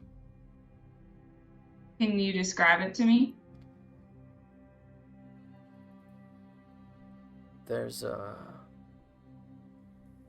sort of a chaotic power inside of me. And when I was a kid, I didn't know how to control it. Even now, I don't totally have a control over it, but I have more than I did then. And whenever I would get angry, or my emotions would be high, things would just sort of happen around me. And, well, I don't remember the exact circumstance of my parents, but I've seen myself in that state since. And there are some times when I would lose control that would be very destructive to those around me. And you know who drove you to that? It was Keeneye. Why do you look to him? He's also the only one who gave me a second chance. He's the only one who taught me how to control what's inside me. I know he's not a perfect man, but he's the only one who offered to help me. I know that my mom would have done something. You didn't have to do this alone. If we would have known, I know my mom would have helped in any way that she could have. But that's the thing. Who knows how anyone else could have helped me? All I know is that I needed someone powerful who could survive if I lost control again. I don't want to And hurt you went with- anyone. You had to go with Nicola Keeneye. You know what he did to my mom? I've heard. Yeah, he killed her. Just to get to me. And how could you be with somebody like that? Who just flat out murders because he wants something. Why do you think I don't want to do this ritual? I know he wants me to. And you said to go to the ritual if I wanted to see you. I want to know why you think I should do this. Why I should trust Keeneye. You don't have to trust Keeneye. I trust him because he spent years teaching me. And he could have used me as a weapon this entire time, and he hasn't. And he could have turned me into something else, and he hasn't. He's just taught me. He's worked with me where I am. He's made me stronger. But I'm still me. And I don't really care what his grand goals are. They don't really concern me. All I know is that when I needed him, he was there. And he has been. this entire time, and I don't know how to convince you to do this ritual. It's not my job to. He hasn't tasked me with convincing you to do the ritual. I don't give a shit. But I know that you don't know your dad very much. This could spark something for you. And for him, he's had all these questions for so long. It's all he talks about. It's his life's work. And I know you don't owe him anything. But if I could do the ritual in your place, I would. Because I owe him everything. By taking everything from you in the first place. My parents were miserable. They couldn't control me. They knew it was a matter of time before I hurt someone. I hate that it had to be them. But something that gave me is that no one else needs to know that I'm a freak. Imagine if we were at school and I had an episode and I killed kids. My family would be exiled or executed, tortured. I'd be experimented upon or just killed. That's a horrible life. So I like to think that my parents sacrificed themselves so that I could have a good life. And I don't know if that's true or not, but it gets me through the day. And that's all I really care about. I'm sorry that's not good enough for you. I'm not a hero like you. I'm just a guy with a weird fucking thing inside. Well, at least you cleared up one thing. Well, I guess this is probably one of the last times I'll see you again. At least I know you're not dead like I thought. Or, not really dead. I guess I didn't really know what happened to you. But it was nice meeting you. I hope you have a good life with Keeneye. And enjoy being underneath him. And I'm just gonna walk away. He just Why stands there. should I? Why should I? He's not everything you think he is. Or maybe he is, but he's more than that too. Like what? What has he done? Every single action he's done has been something for him. I'm sure the reason why he went to you is because he wanted your power as well. He wanted to know what it was, right? I mean, he didn't do it out of the goodness of his heart. Everything he does because he's in love. With who? How can that man love anything but himself? Better to hear it from him. I'm just a guy.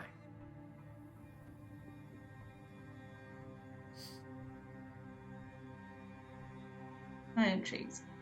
Okay. No, I need to know. Fine.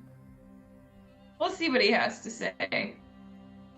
And, guess we'll go back to The tower? yeah. Okay. You make your way back to the tower and rejoin your friends in the ritual chambers. Philippos brings you there and then just sort of does a quick little head bow to Keeneye before exiting. So Does what's this provide you here? answers? Well, yeah. Yeah, what's this I hear about you being in love? The boy does certainly like to talk. Uncle. Love. Alright. I will give you the context. From a young age, I was fascinated with magic, and I wanted to learn how to wield it. As I began my studies, I learned of the goddess of magic, Hecate, the ancient source of the weave itself, the arcane energy we channel through our spells. I learned that Hecate was ancient, older than the gods, older than the titans, that she was a primordial deity like Gaia herself. As time went on, I didn't know which fascinated me more, magic as a concept, or magic as a goddess, as a woman. As I continued to mature, my admiration for Hecate evolved, turning into something quite real, quite powerful. I fell in love with her, as in love as a simple mortal can be with a god. When I wasn't studying, I was visiting the Arcane Guide, her temple in the Hanun district, praying, trying to catch her eye. I even had thoughts of perhaps devoting my life to becoming a priest for her. But she never saw me. But that did not stop how I felt for her. It just made me want to work harder, learn more. While my peers found their specialities in various arcane fields, evocation, illusion, transmutation, what have you, I found myself drawn instead to arcane scrolls, magic made legible, tangible. It felt as if I were decoding love letters to myself from Hecate, as silly as that may sound. But I made it my mission to write out every single spell in existence, to own a collection of all of Hecate's love letters. My life's work. Perhaps in the pursuit of that goal, Hecate would notice me, notice the care with which I treat her domain. As I worked, I grew more powerful, more skilled, which allowed me to transcribe even more spells. I was thriving, but I still could not form a connection with Hecate. As the years went on, I started to really wonder why. I mean, I know mortals can never expect, much less demand, a god notice them. I would not be so bold. But gods do notice mortals all the time. They make pacts and give gifts. They even lay with mortals, bear children with them. What made all those mortals special in a way I was not? I had no answer. But the question fueled me. Perhaps it was all a test of devotion, of how far I would go, how long I would serve her with no reciprocation. I did not intend to fail this test. And so years passed, my work continued, my love for her only grew. Eventually I found natural limits to what I could do. I could only learn so much from books in the Whispers. We have far from a universal range of magical study here. So I traveled, looking for rarer texts, records of more unique incantations, meeting interesting people along the way. Eventually, in one city, I met a fellow mage who shared some of my interests. We shared our knowledge and got along handsomely. And she told me of an ancient prophecy, shrouded in mystery, that she and her organization focus on preparing for. That was my first introduction to the Eyes of Gaia, and the first prophecy of the Oracle of Delphi. I left that city feeling intrigued, but also scared. For this prophecy spoke of the end of the reign of gods, and I feared for Hecate's fate.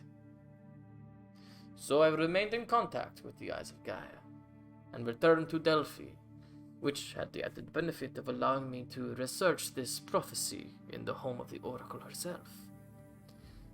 There was one time where I even attempted to corner the mouth to ask her about it, but of course she gave me no answer. and then my research was put on hold when Asundar the Devastator attacked the city. But we were saved by 5 heroes, including 2 demigods.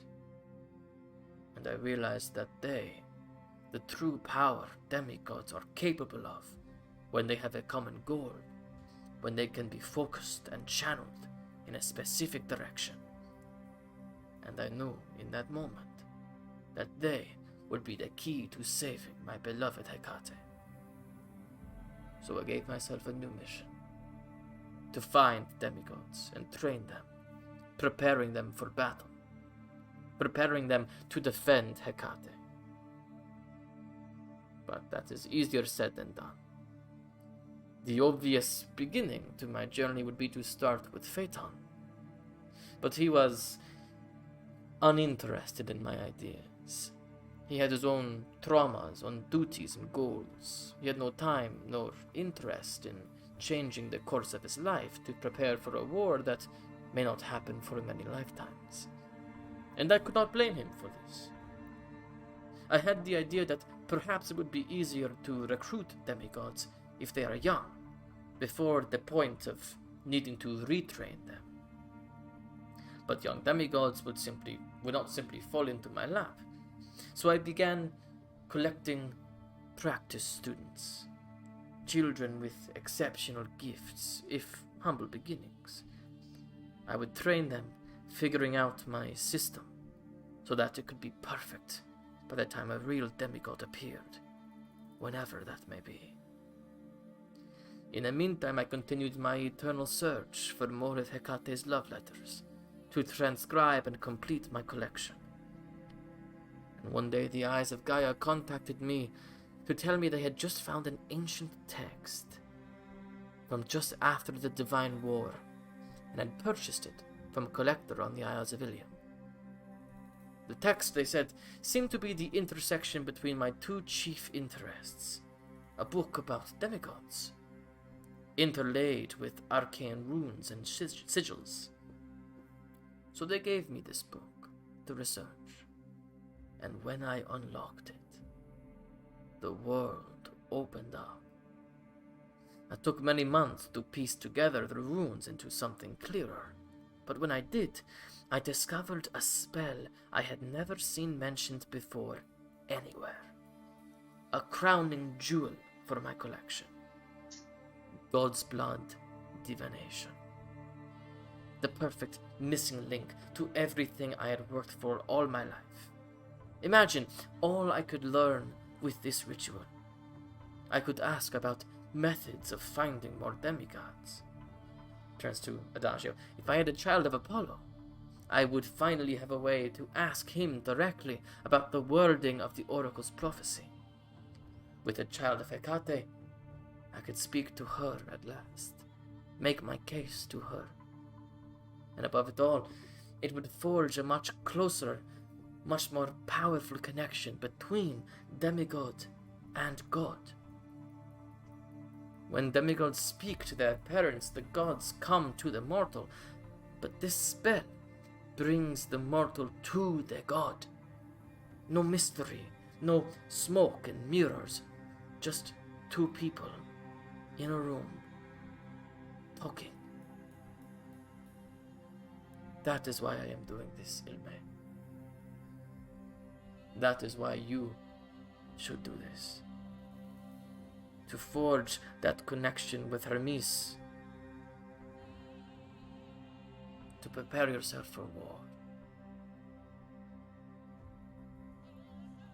What do you think we've been doing this whole time? Why do you think we've been traveling? Doing the god's bidding is wonderful. But you know as well as I, the gods keep secrets.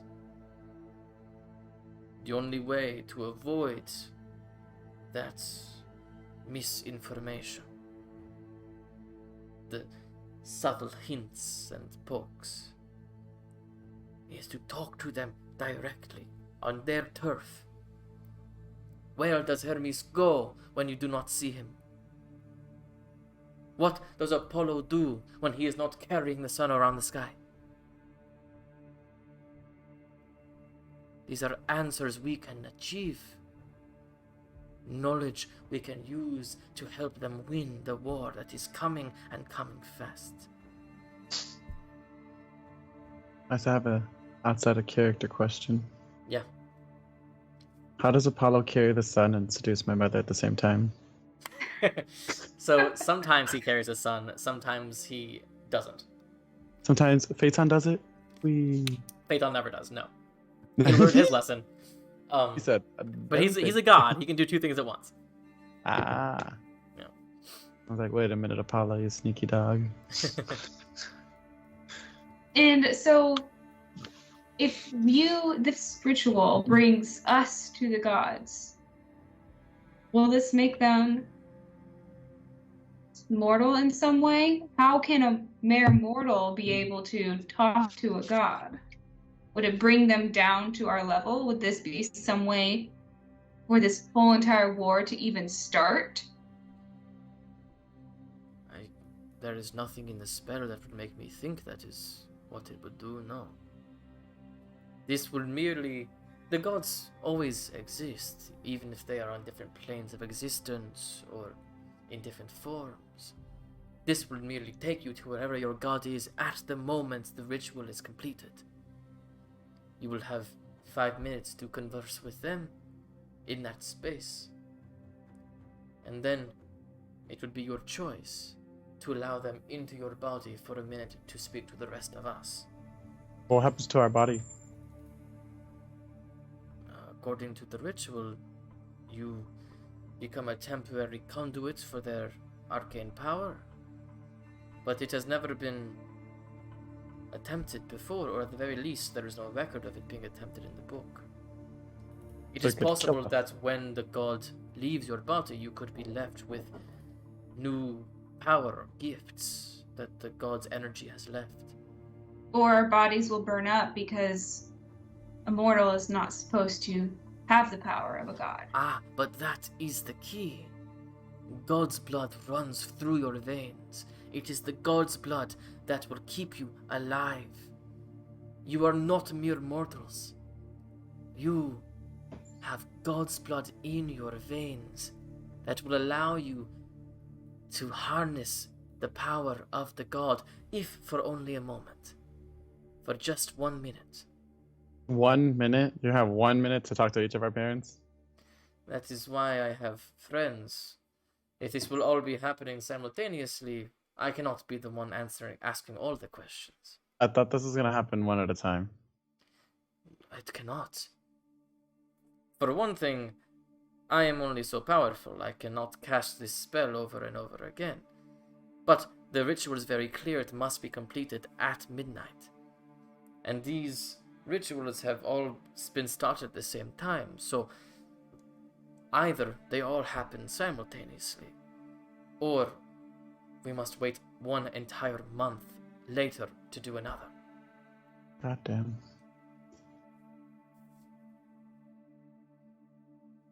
Well, what question are you going to ask my dad in that 1 minute? I assume the prophecy, obviously. Yes, that will certainly be the first question. We do have a sequence of questions that we will be asking all of the gods participating. Things about radiant brands, and how to locate more demigods, and what they believe is at play here in the cosmos. Things that they do not tell. They're not, like, required to answer, are they? I mean, they're still the gods. They're the Just, gods, like, yes. holding a conversation with them? I know that might sound quite ordinary for you, but for us mere mortals, talking to a god is a once-in-a-lifetime opportunity.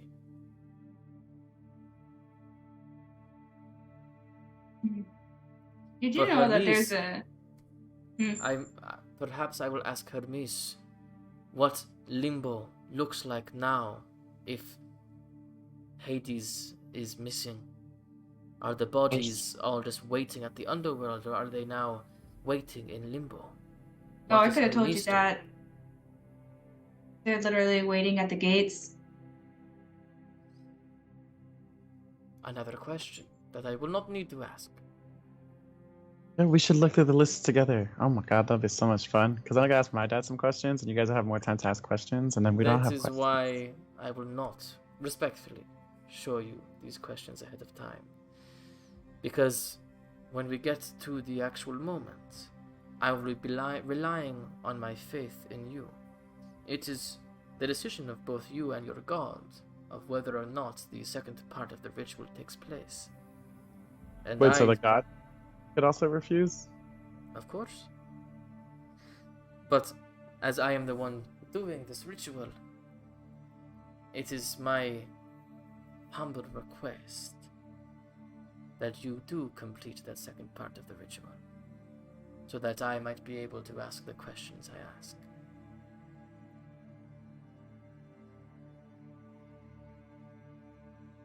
What will Lenora be doing during the ceremony? Whatever you would like. We will have many people here helping with the ritual. If you would like to be in any of the 5 rooms or in the central chamber, you can be wherever you would like to be. Okay. Since you keep going back to the prophecy and talking about like how you want to know about it, from what you know of it, what is your current interpretation of it? Like, does it mean actual children of the gods, or what constitutes the children in that? Because, you know, if it means actual children, it's not a problem, because some of them don't have children. If I was confident that the prophecy could never come to be, I would not be doing what I am doing. But I trust in the Oracle, and the Oracle would have no reason to give false prophecy. So I believe in one way or another, all of the gods are capable of having what they claim to be children. So you think it's like it's not biological children, it's just someone they consider a child. It is possible the Oracle herself did not specify in the prophecy. There is room for interpretation. That is why I would ask Apollo for the exact wording, to get as much clear as we can. Are you gonna share with the classroom? Well, that is more of a question for you. If I ask Apollo, everyone in the room will be able to hear his answer. If you ask heard. Apollo, only you will know the answer. Heard.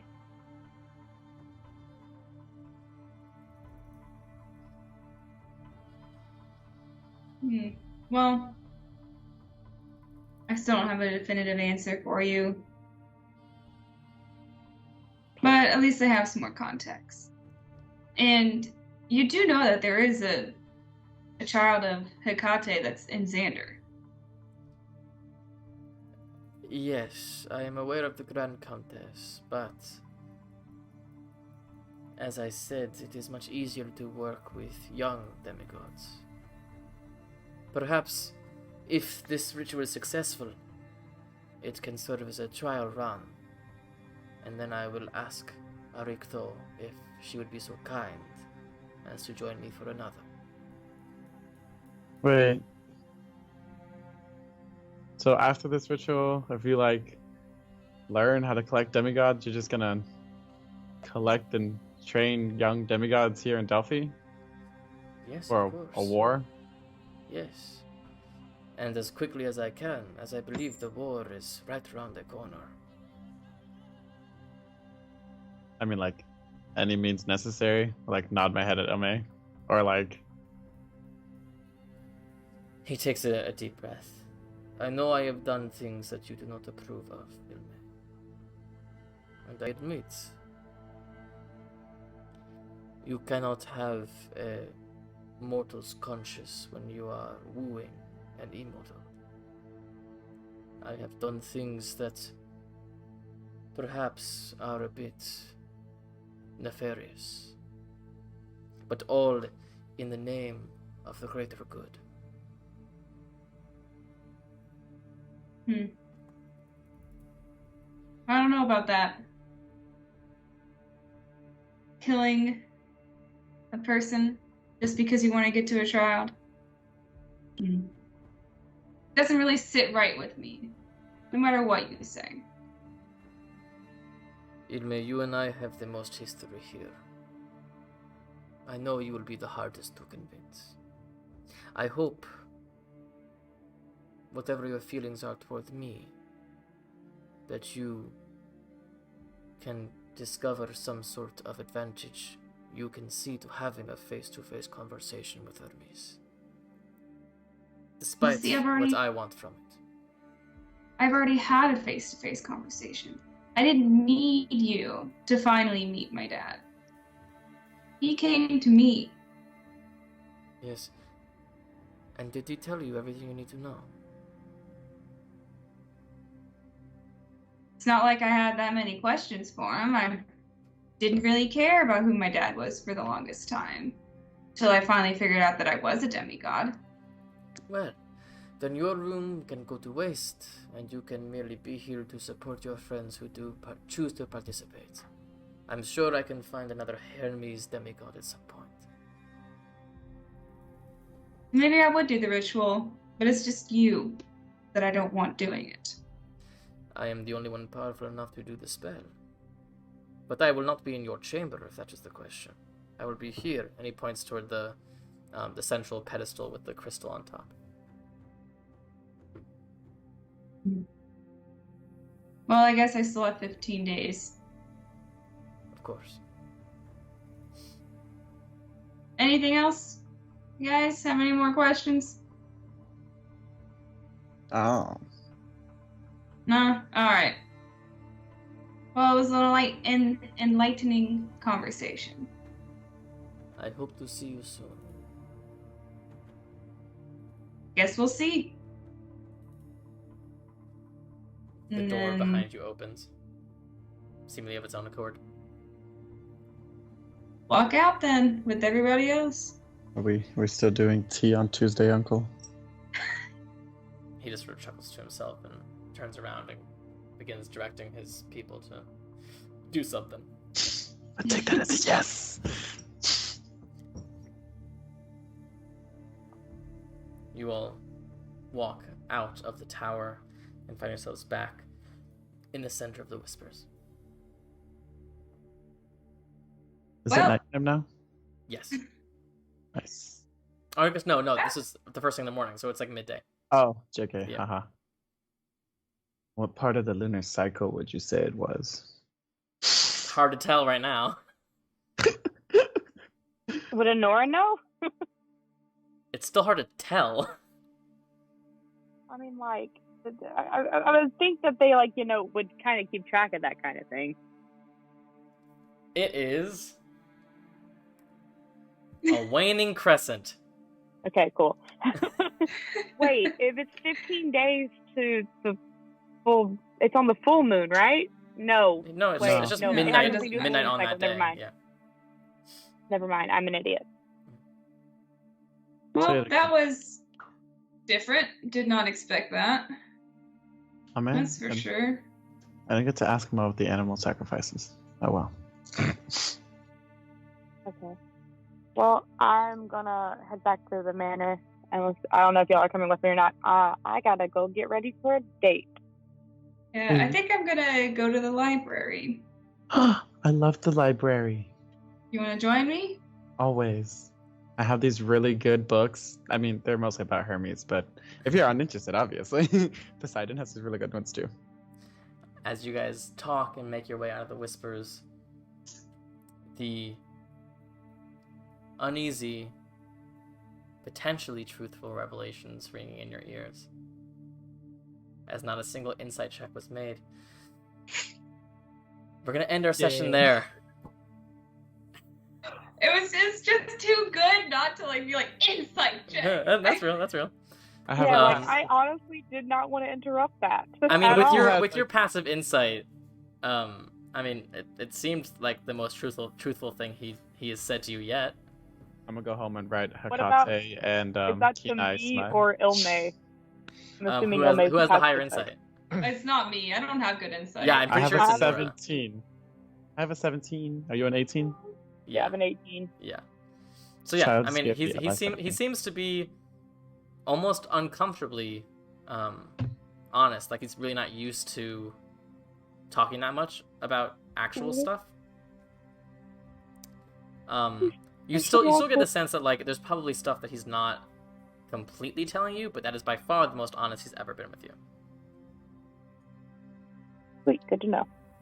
But we'll pick up there next week as we continue our time here in Delphi for a double date night ?